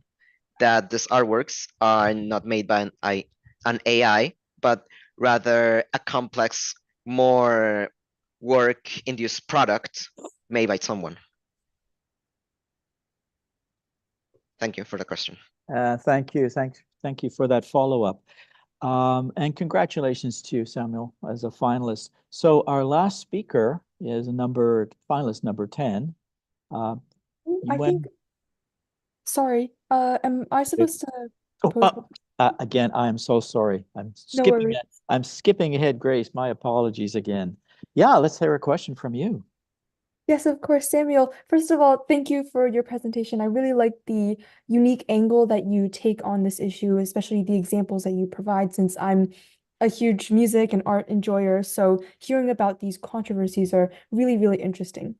So my question for you is, since there are so many possible, like you mentioned, the controversies, and these is a huge problem because it involves AI and misinformation, especially on platforms like social media. So what do you think should be, kind of piggybacking off of Professor Director Yang's question, what do you think the measures should be done? What measures do you think should be taken? Who should be held accountable for this? If everyone has access to the ability to use AI and steal artists' identity, how can we prevent this from happening and hold people accountable for their actions? Well, I think the most accountable person in these types of controversies is the ones that are using the AI tools to generate these artworks, because the companies that made the AI, I believe they didn't never intended for this to happen, for people to abuse these tools to create different mass producing artworks, stealing different persons' identities, voices, art styles, etc. So I think the best to do is to educate people to use this AI tools as assistance tools. Like for example, I'm something of an artist myself. I draw sometimes, and for me it's quite difficult to convey my ideas, to figure out an image in my brain to cast into paper. So it will be interesting for the AI tools to be used for that. So I could go to an AI image generator and try to put my ideas into the generator so I can see what I could make. So to use these tools as assistants, not as creators. All right, thank you. So essentially, do you think that these companies who are making the AI and providing this access to people, they should make it very clear in their policy how the AI should be used? Yeah, I think so. Yeah. Okay, thank you. Thank you. Thank you very much. And thank you, Grace. A bonus for you. You'll be back to ask a question of the next speaker. I'm sorry for skipping over you. I was looking at my notes. The finalist 9 is not available to us, so we're going to go directly to you, Yuan Wang. My name is Yun Huang, actually. Oh, thank you. Yuan Huan. Thank you so much for correcting. Yeah, thank you. So you're ready to begin? Just tell us where are you living, Yuan? I'm from South Korea, but I'm living in Taipei, Taiwan. Yeah. Oh, okay. Thank you. How old are you, and what school do you go to? I'm 14 and I'm a student at UDA International School. Okay. Have you competed before with us? No. All right. So welcome. Maybe you'll come back again in the future. I hope you will.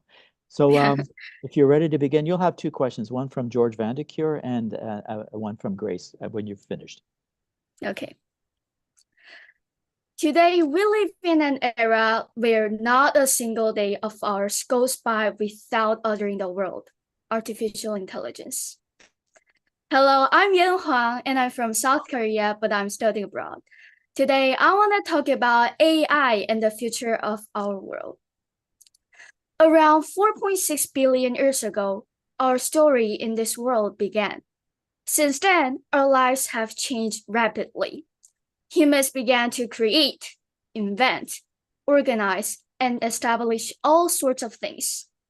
For instance, we created artificial intelligence, technology, network systems, and even the little things we use daily are created by us. In my personal opinion, artificial intelligence, short for AI, is the most crucial invention. At present, we depend on various amounts of artificial intelligence, such as Grammarly, ChatGPT, and an international link to the world of information. Google is an example AI. Is an example of AI.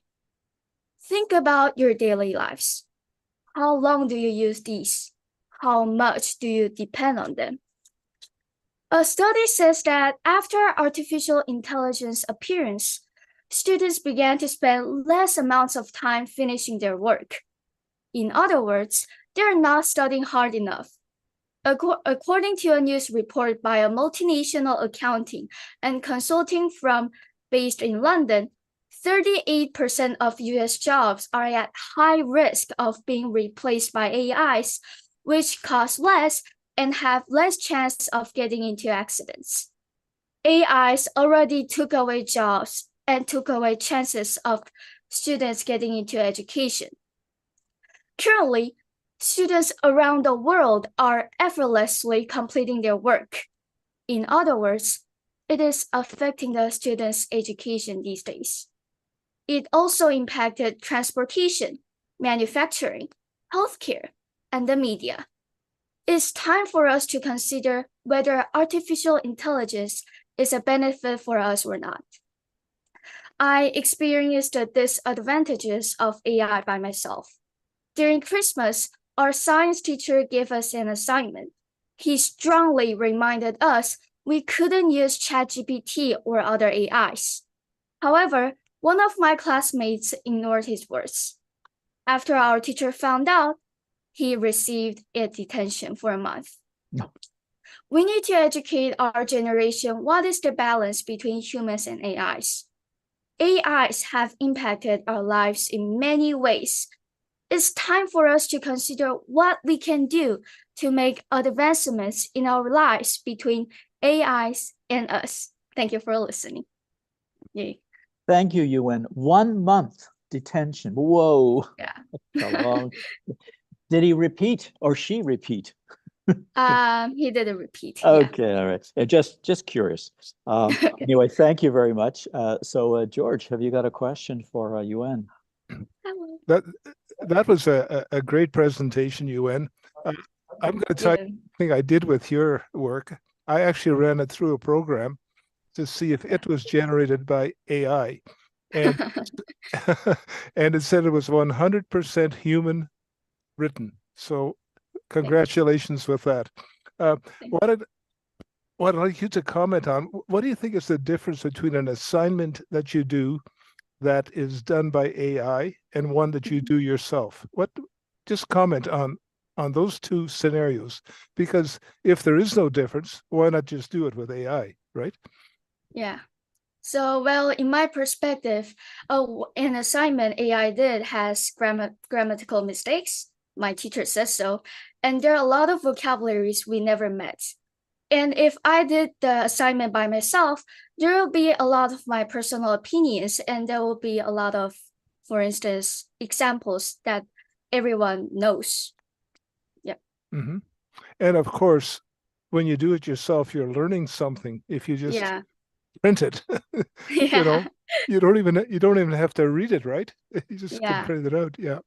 No, congratulations. Well done. Thank you. I hope everybody listening to Yuan takes note of what she said about using your own brain, your own knowledge. You'll gain so much more, and you won't spend a month in detention. Grace, have you got a question for Yuan? Hello. Yes, I do. Thank you so much for your presentation. I really like how you effectively contextualize the development of AI from its inception to the widespread integration into our daily lives today. And your examples are really relatable since I'm also a student, and it reminds me of how my high school that I go to, most teachers like strictly forbid using things like ChatGPT for writing essays. They have like a tool to check whether or not you used AI, and I'm sure if people were found to have been using AI to help write with their essays or homework, they can face some pretty severe consequences. So my question for you is, do you think that schools should adapt to AI and try to embrace it since it's becoming more and more prevalent in our lives? And school systems, do you think they should kind of forbid it and stick to the traditional preserving educational integrity and things like that? Or do you think they should try to adapt to AI and teach students how to use it? And why is your opinion like that? Well, in my perspective, schools should like forbid students from using ChatGPT or other AIs. As I told you about my classmate, he received a detention for a month. As a conclusion, if you use AIs to do your work, then you will face the consequence. But then why do you use it anyways? Because you know you will receive a harsh punishment later on. But isn't it like, as a student, you need to learn something. When you need to learn something, you have to use your brain, which is right inside your body. So in my perspective, I don't think you should rely on AIs to accomplish your assignments and your tests. So yeah. Yes. You talked more about the individual student, but I think, what do you think if you were an administrator or the principal of your school, do you think you would want your students to learn how to use AI or strictly forbid it? If I was the principal of my school, I will forbid my pupils to use AIs, because well, my school doesn't allow us to bring our phones and computers, because AIs, which is inside our phones and computers, there are a lot of ways for us to learn things while not using AIs, and AIs could influence us in a bad ways. So I don't think it's good for my pupils to use AI. Yeah, thank you. Yes. Thank you very much, Ewan. This whole discussion of phones in the classroom, personal computers in the classroom, is an international one. There's a lot of discussion going on here in Canada, in Ontario particularly. Thank you very much, Yuan. Thank you so much, Grace. Thank you all of our judges. Thank you all of our finalists. So we're going to need a little time here. Our judges will be scoring all the finalists at this point. And those of you who've been watching and learning, I hope, from today's presentations, you'll be voting for the most popular. So go ahead, go online, vote for the most popular. And while that's happening, our scorekeepers will let me know when our final scores are in, and we'll make the prize presentations. But in the meantime, I'd like to ask some of our judges, in fact, all of our judges, if we have time, but for some feedback. George, if you have any general feedback, or okay, George is putting on his headset. Yeah, I'll mute my speaker. And I'm unmuting at the same time. Yeah. You know, it's having done both of these competitions, it's just been a great learning experience for me. And the funny thing is that sometimes when students are making a presentation or someone's asking a question, I kind of feel like I want to jump in, because they just gave me a new idea, and that's what learning is all about. And I think and notice that's going on inside my head, that's not going on inside a computer. So that was one thought. The other thought, just a thought I had during one of the presentations. Do you know how human beings police human beings? I mean, there are human beings who commit acts that are negative to society, and we have structures that are set up so that those people can be checked. And to me, it seems like when AI really, really develops, it probably will have to police itself. Now that sounds way, out of the box, but I think it's going to be too smart for human beings to police. And so what we do is we create an AI system that actually polices AI and agrees with human values. So anyway, that was a thought that came to me, and and, among others, and you just feel like jumping in because it's too bad the discussion is so linear, because it seems more if we're all sitting around the table, we could throw these ideas at each other. But the competition has been terrific. It's been a great topic too. I think that it's been something that our young people seem to be very knowledgeable of. And the other day I was with the senior group. They were mentioning that there was number of comments and how they kept on talking about senior citizens. And I was thinking, am I one of those? By the way, I'm the 82-year-old on this panel. I certainly don't feel like one of those, but yes, it's probably quite true. Some of us do need some extra assistance. Thanks, George. I really like this idea of AI, policing AI. I think we need that very much. Brock University, Alicia Kumful, any general feedback to today's presentation? Sure. I would just want to say again, it's been an honor and a privilege to be able to be part of the judging panel today, and really commend all the participants, putting out your thoughts and your energy and your passion to present and to be here with us. All of you are inspiring. It does make me hopeful for the future generation and where AI will take us. I've learned a lot, as echoed between my colleagues, from this experience, and I really just want to commend all of you for taking this leap. I know it's not easy to do, especially given where you may be and what time it is, but it is to say that your efforts are not going unnoticed. I think what the consensus is that AI is here to stay, and whether that it is positive or negative, it is about embracing and adapting. And there is a quote to say that, artificial intelligence is the future, but it's already shaping the present. And I'm really excited to see where you all go further from today. You're all winners in our eyes, and again, very proud of all your thoughtfulness and reflection, and I can only imagine that you are going to be future leaders yourselves. Thank you very much, Alicia. And I want to thank you for your insightful, probing questions. They're very, very good questions today. Grace, any feedback as a former participant? First of all, I'm really honored to be here. I know I'm the youngest judge, and so feel like I'm learning so much from the participants and also the other judges. So really thank you so much to GYC for inviting me here. And I just witnessing the remarkable talent and passion and energy of the participants and the finalists here today.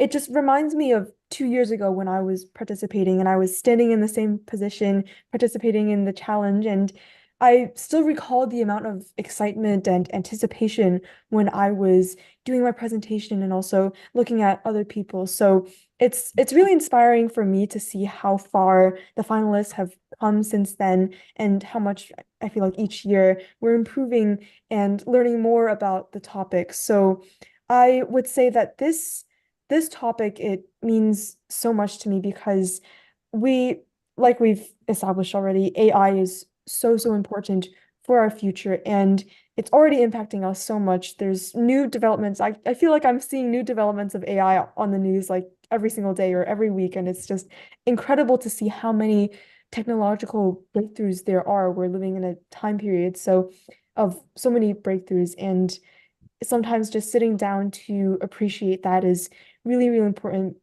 And personally, I have a more hopeful look on AI. I think the future is bright. I mean, we have so many lovely finalists here talking about whether it's we should be more cautious towards AI or whether or not we should embrace it. I feel like we have a pretty balanced view on AI here with the finalists, and I think that's really good because each one of us will go on to achieve great things and also try to balance out AI so that we are more ethical and we are able to use it in a way so that we can not only benefit from it, but also be able to use it and not be afraid. So just to end all of that, I want to again extend my heartfelt gratitude to everyone involved in organizing this competition because I've learned so much and I can't wait for the results to come out. Thank you so much, Grace. And we're still waiting for some scores from a few of our judges. So I just want to encourage you, please get those scores and then we can do a final tally and announce our winners. Philip, does everybody know that they're supposed to also fill in the absentees with a number? If you don't do that, if you don't do that when you submit, it won't not submit. Okay. Did you our judges, did you all hear what Georgia said? You must. Georgia, would you just repeat that again, please? Yes. So for the two absentee, that would be Maria and Ben. Yeah, you put in a number. You just put in 0, and then because else when it will not submit. Okay, Maria and Ben, you have to have numbers in that score, otherwise it will not submit. All right. I was going to ask Maria, but let me ask. No, Maria and Ben, you'll need to. Yeah, I'm not going to ask you to make comments at this point, but also to popularity. Have we got a popularity vote at this point? Can we, Lynn? Can we show finals for our popularity?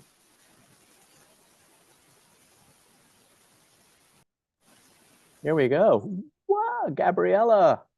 Would we call this a final? Are we calling Gabriella a final with 38 votes? That's 168 votes total. I'm not very good doing mental arithmetic, so I don't know how many total submissions we've had, but it looks like we have probably 300 students who've been watching us, 300 observers. 442, there you go, total votes are 442. That's excellent, terrific. We've had a huge audience today. I hope that they've learned a lot. And if they haven't participated or they weren't a finalist, please think about participating in next year's competition. We don't have the theme, the topic for the 2025 Global Youth Challenge competition yet, but that will be announced during the summer. We will have, of course, one first place winner when we get the votes in. There are going to be 3 second place winners, and there will be 6 third place winners. Each one who participated in the finals will get a certificate of distinction and a certificate of participation. It's like money in the bank. You can include that in your applications when you go on to university or any special programs you hope to enroll in. Use those certificates. They carry a lot of weight. They show how focused you are, how interested you are, because being a finalist here involved a lot of work on your part. Okay, entering a competition like this. Hello, Anton, the program coordinator. So at this moment, we are still waiting for just Vice Principal Maria and just Dr. Yang. Oh, I thought already submitted. Did it go through? No. Not yet? Oh my goodness. So, Theo, can you mute yourself? So for the form we sent out, there are 10 finalists, but 2 of them are missing. So Sorry, Anton, can you check, please? Because it says that I've submitted mine. So that was about 2 minutes ago. Can you please check that you received it? 2 minutes ago. It's Maria Carolitis. Yeah, Vice Principal Maria Carolitis. Can you check? Because Good it news. says form submitted. Good news.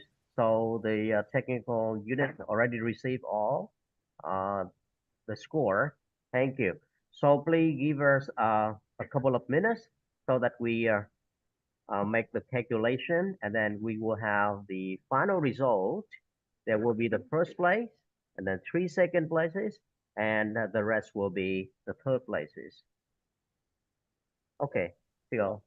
Okay, Maria, while we're waiting, any general comments? Thank you for submitting your scores.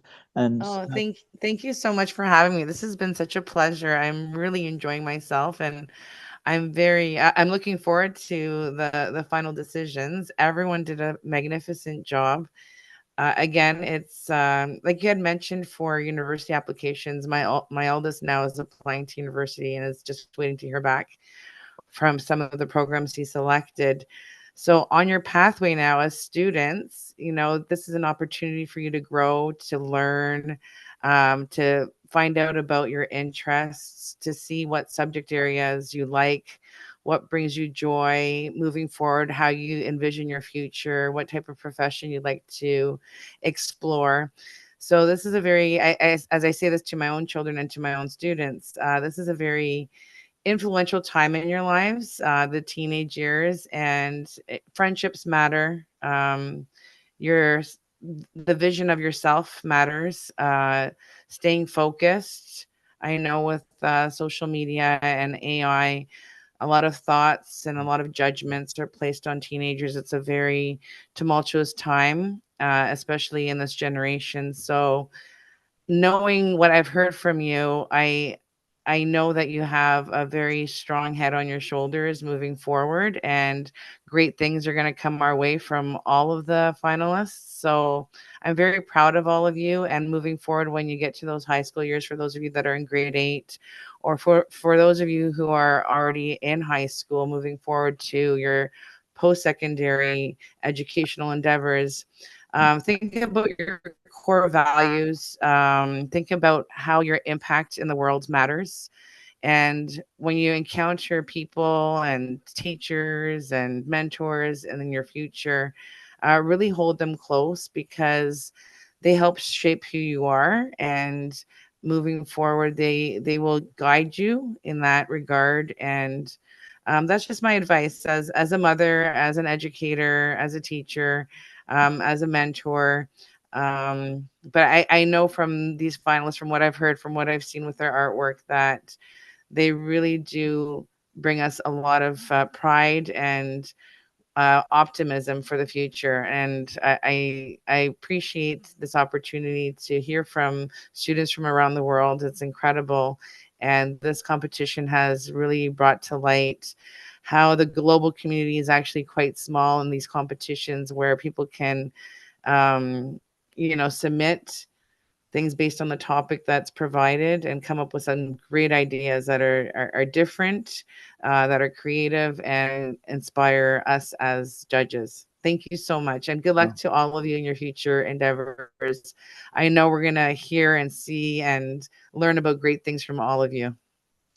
Thank you. Thanks very much, Maria. Thank you very much for participating. You spoke of post-secondary education, and one of my favorite universities is Wilfrid Laurier. I love their campus. I've had occasion to go out there for visits, and had students who got accepted into Wilfrid Laurier. Ben Yang, have you any comments to make? Thank you. Paul, in earlier comment, he had a quote saying, "We understand from only one way or one perspective, it means we don't understand it at all." So from today's presentation, I just hear different perspectives, which is wonderful. From the Wilfrid Laurier's perspective, one of the key theme of the university is called the future readiness. So ready for the future. So of course, we ask ourselves all the time, what are the components that make a student ready for the future? Before we think about education, we think about knowledge, right? More you know means you're better educated. But now knowledge at your fingertips, you can access any knowledge anywhere. So that may not be the key performance indicator anymore. And someone said, well, how about skills, right? Analytical skills, communication skills, or problem-solving skills. Indeed, those are very important as a competency ready for the future.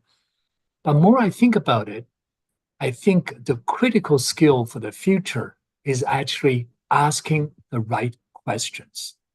Ability to ask the right question. I think that is perhaps the most important skill among all, because how AI can help us is actually very much depending on how well we can input our questions, how well our questions are thought out, how articulate we can present our questions. Only then AI can present,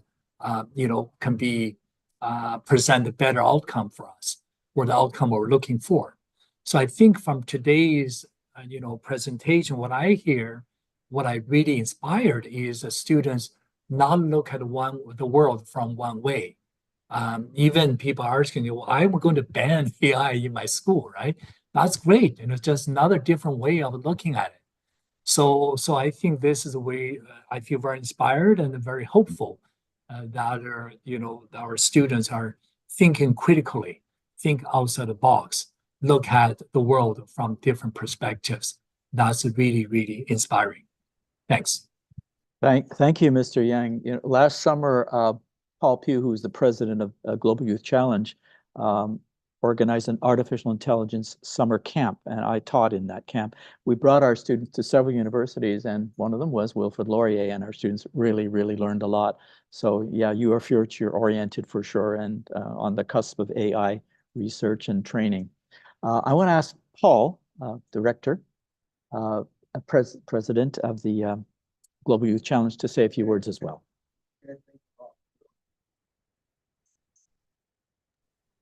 Thank you, all of you. You did a very excellent presentations, all of you. You are great thinker. So participation is important, but the most important is the mission of GYC is leadership, it's influence. So for you, so how to implement it? So you can, tell your friends, talk to your community, just send your presentation to them, and let them know about the GYC, let them participate. So because our mission, GYC, is a platform for youth come here to share their critical thinking, come to share to discuss about hot topic of the world, the future of the world, because future belongs new generation. So thank you all of you. Just build your leadership, influence others. So leadership is influence, nothing more, nothing less. Thank you all of you. Hope you come back next year. Thank you. Thanks a lot, Paul. Thank you. Thanks very much, Paul. So if I had a bell, I would ring it because we have prizes to assign now. Votes are all in, and we'll begin with the third place winners. There are 6. So here's the certificates that you'll all receive, a certificate of distinction. So Samuel, congratulations, 3rd prize winner. Thank you. I'm really grateful. Han Chen Chi, 3rd prize winner. Thank you. Gabriella, congratulations, 3rd prize winner. Thank you. Emily, you're in, 3rd prize. Thank you. Here's a copy of your certificate. And there'll be a certificate of participation as well. Yuan Wong. Congratulations. Thank you. So I believe that was 6, yeah? Okay. So this, am I correct? These are 2nd place winners. Oh, go back, please. Okay. Aspen, 2nd place winner. Fatime, 2nd place winner. Thank you. You're welcome. Congratulations. And Brian, 3rd place winner. Sorry, 2nd place winner. 3rd, 2nd place winner. And now the grand prize goes to Ryan, 1st place winner. Congratulations. The AI Future of Our World Global essay and speech competition. So you take the first place prize. Brian, you want to come on the line? I want to ask you a couple of questions. Oh, okay, sure. Sure. They won't be hard questions, I promise. It won't be about AI, but I'm very interested in what you plan to do with your future. What's your goal? What's your career plan? I'm really interested in like the sector of medicine and like biology. So I really want to, if just like specifically on jobs, I want to become a biomedical engineer. It's like a sector where it's, in a sense, it's like a very growing it's like a growing sector now, essentially, but like it combines biology and medicine also with things such as like engineering and just trying to incorporate and meld the two fields together. Something that could relate is something just like Neuralink, for example, which is kind of just medical engineering. It is biomedical engineering. Which, yeah, and it's like something I'm really passionate about, especially just like biology, for example. It's just something I'm really passionate about and something I really love. And that's why I try to center the speech around like medicine, biology, and Neuralink. Like all these are things that I really, really enjoy learning about. It came across very, very well. I think several of us remarked on your energy. As you began to speak, I looked around the room here. There are 3 or 4 people with me, and we're all smiling. So you really got our attention. And, my personal feeling is that biomedical research has been impacted most significantly, I think, by AI than many, many other endeavors. I've seen tremendous work. As I was saying before the competition began, back 35 years ago, I observed some researchers who were working with physicians looking for cures for cancer, but diagnosing. There's so many kinds of cancers. There's so many different kinds of treatments. It's beyond one individual to think of all the the possibilities for treatments. They turned it over to an AI program that was being developed in the United States. It might have been MIT. I can't quite remember, but it was astonishing to see how effective that even some of that early programming was. You talked about robotics, surgical AI assisting surgeons using robotic technology. So it's a great future. I think you're going to really, really enjoy. You're going to be part of a massive movement. Did you learn anything today from the other participants? Did anything stand out for you? I think what was really interesting, for example, in I believe it was Emily's speech, I really like how she introduced it and like how she painted a picture of the future. I think that was like really interesting to see. And also just like especially in Aspen's speech, it was interesting to hear how like the growth of AI and the growth of the internet is really like affecting our world. Those are 2 points that really stood out to me. Yeah.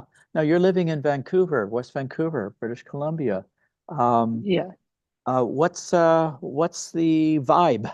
What's the feeling out there, say in your school, at the universities, in the province, in terms of AI? What's happening?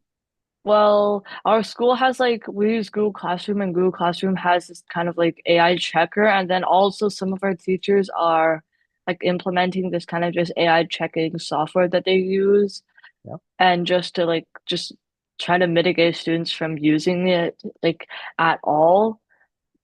We're not really educated on like the good side of AI. Most of us are just like educated on like, oh, ChatGPT is bad, you shouldn't use it. Well, there are many, like most of the cases that do occur, yes, it is bad. There are ways to use ChatGPT for good. Like I think that's something that has to be touched on in a lot of schools and just isn't a topic that is like discussed often. Yeah, there may be hundreds of students listening to you right now. How do you use ChatGPT for good or I other don't really use it too much, but then in the case which I use it, it's kind of like a brainstorming tool for me. It's like how I get ideas out. For wanted to if you have an essay that you don't know what to write about, you don't have ChatGPT write the essay for you, but you could have it like brainstorm a few ideas for you if you're just like stuck there. A lot of like other tools now also have that kind of feature. For example, I believe Grammarly also has a feature similar to this, where like generates kind of like brainstorming ideas like that. Exactly. Yeah, one of our judges, I think it might have been Maria. Yes, it was Maria talking about when in my generation, because I'm 76, when we were given how long is a snake had to go to the library or to our personal encyclopedia. You don't have to do that now. All of the libraries of the world, university libraries, public libraries are really accessible to you using that information that's available through things like ChatGPT and other applications. So it's a useful tool. I use as a teacher.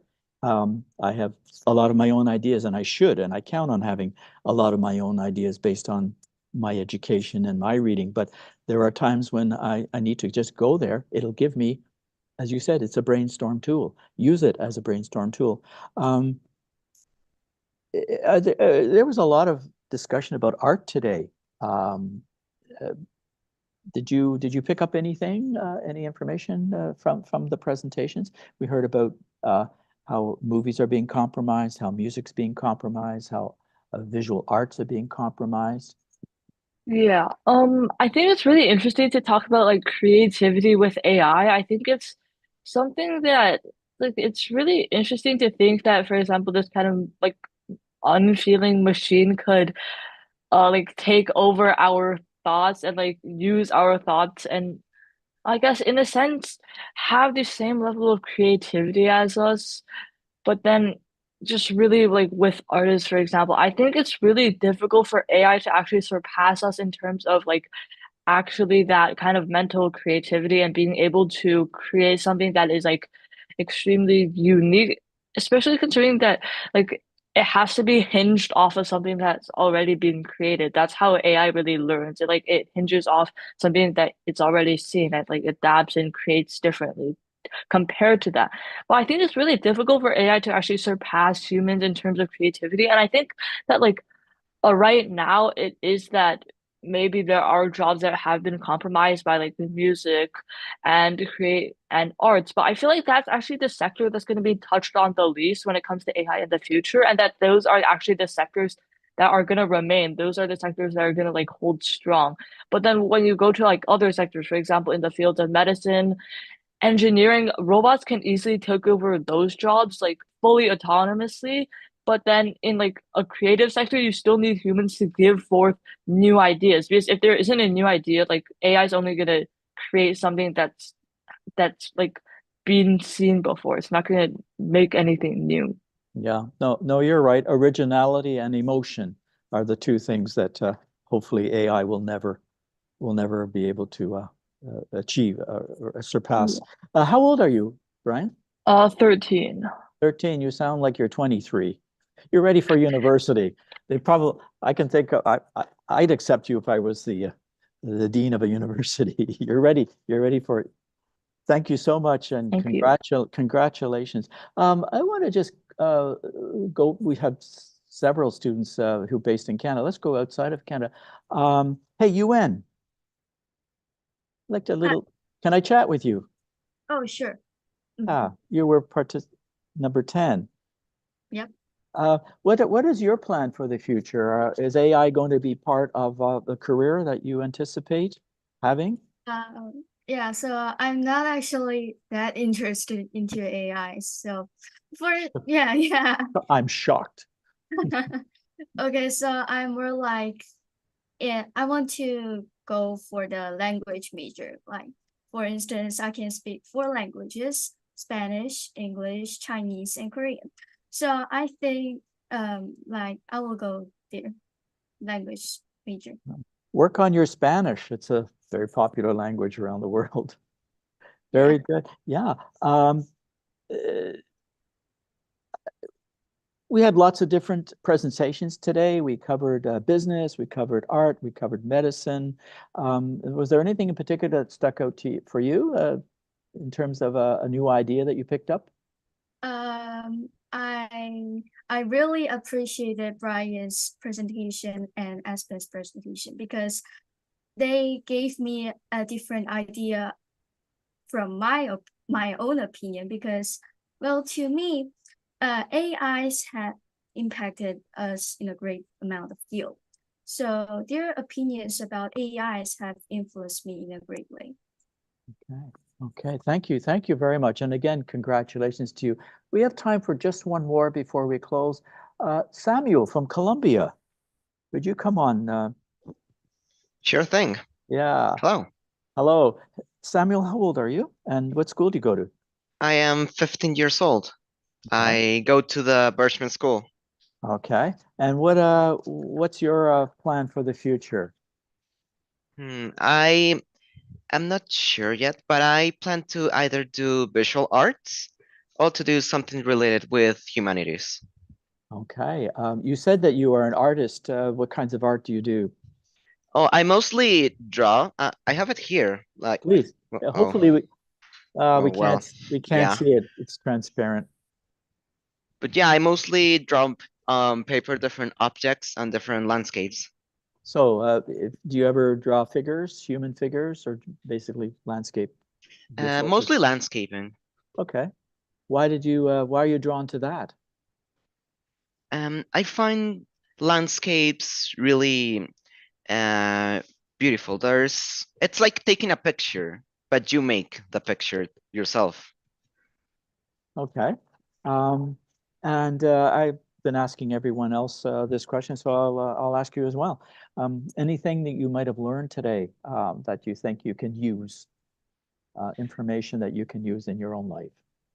Well, I've gathered a lot of new information from all the presentations the rest of the finalists made. I found all of them really, really nutritive in terms of knowledge and information. They gave me a lot of new perspectives regarding different topics about the AI. Okay. Okay. Well, thanks very much. Thank you. So we come to the conclusion of the Global Youth Challenge 2024. As I said before, we're going to come back. Paul will organize it. Will be the brains and the energy and the passion behind next year's, as he has been for the previous five. So next year we will have a topic is being developed. The theme and the topic will be released during the summertime. Please, if you've participated already, consider participating again. We do have a senior level competition, and if you've been watching us and learning today, inspired by the amazing presentations you've heard, please consider submitting either an essay or an artwork, and we hope to see you back here this time next year. So thanks again, everyone, our judges, our finalists. Well done. Thank you for having us. We really, really enjoyed ourselves. Thank you. Thank you. Thank you, Philip, for your wonderful MC work and your inspiration too. I thought you were 56. I wish. Seriously, on the I don't know. Maybe you use a special camera, but your energy, your curiosity. Thank you so much for making the event so enjoyable. Thanks very much. I think it's DNA.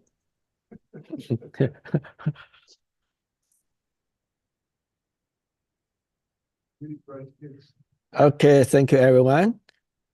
Oh, by the way, everyone, I'm working on my PhD project. My research project AI and education. So all of you are students. So I think I will design a survey. I think I will get some of your opinions about AI, about how you use AI for your study. And also what your suggestion for teacher, how to use AI for teaching. I will develop a survey, so hopefully you can help me out. I will get some listen to your voices. Okay, thank you.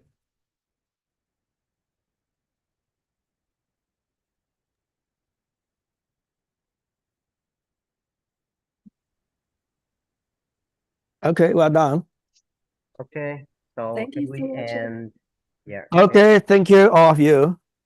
See you next year. Yeah. Yep. Thank you. Thank you all so much. Bye-bye. Bye bye. Bye bye.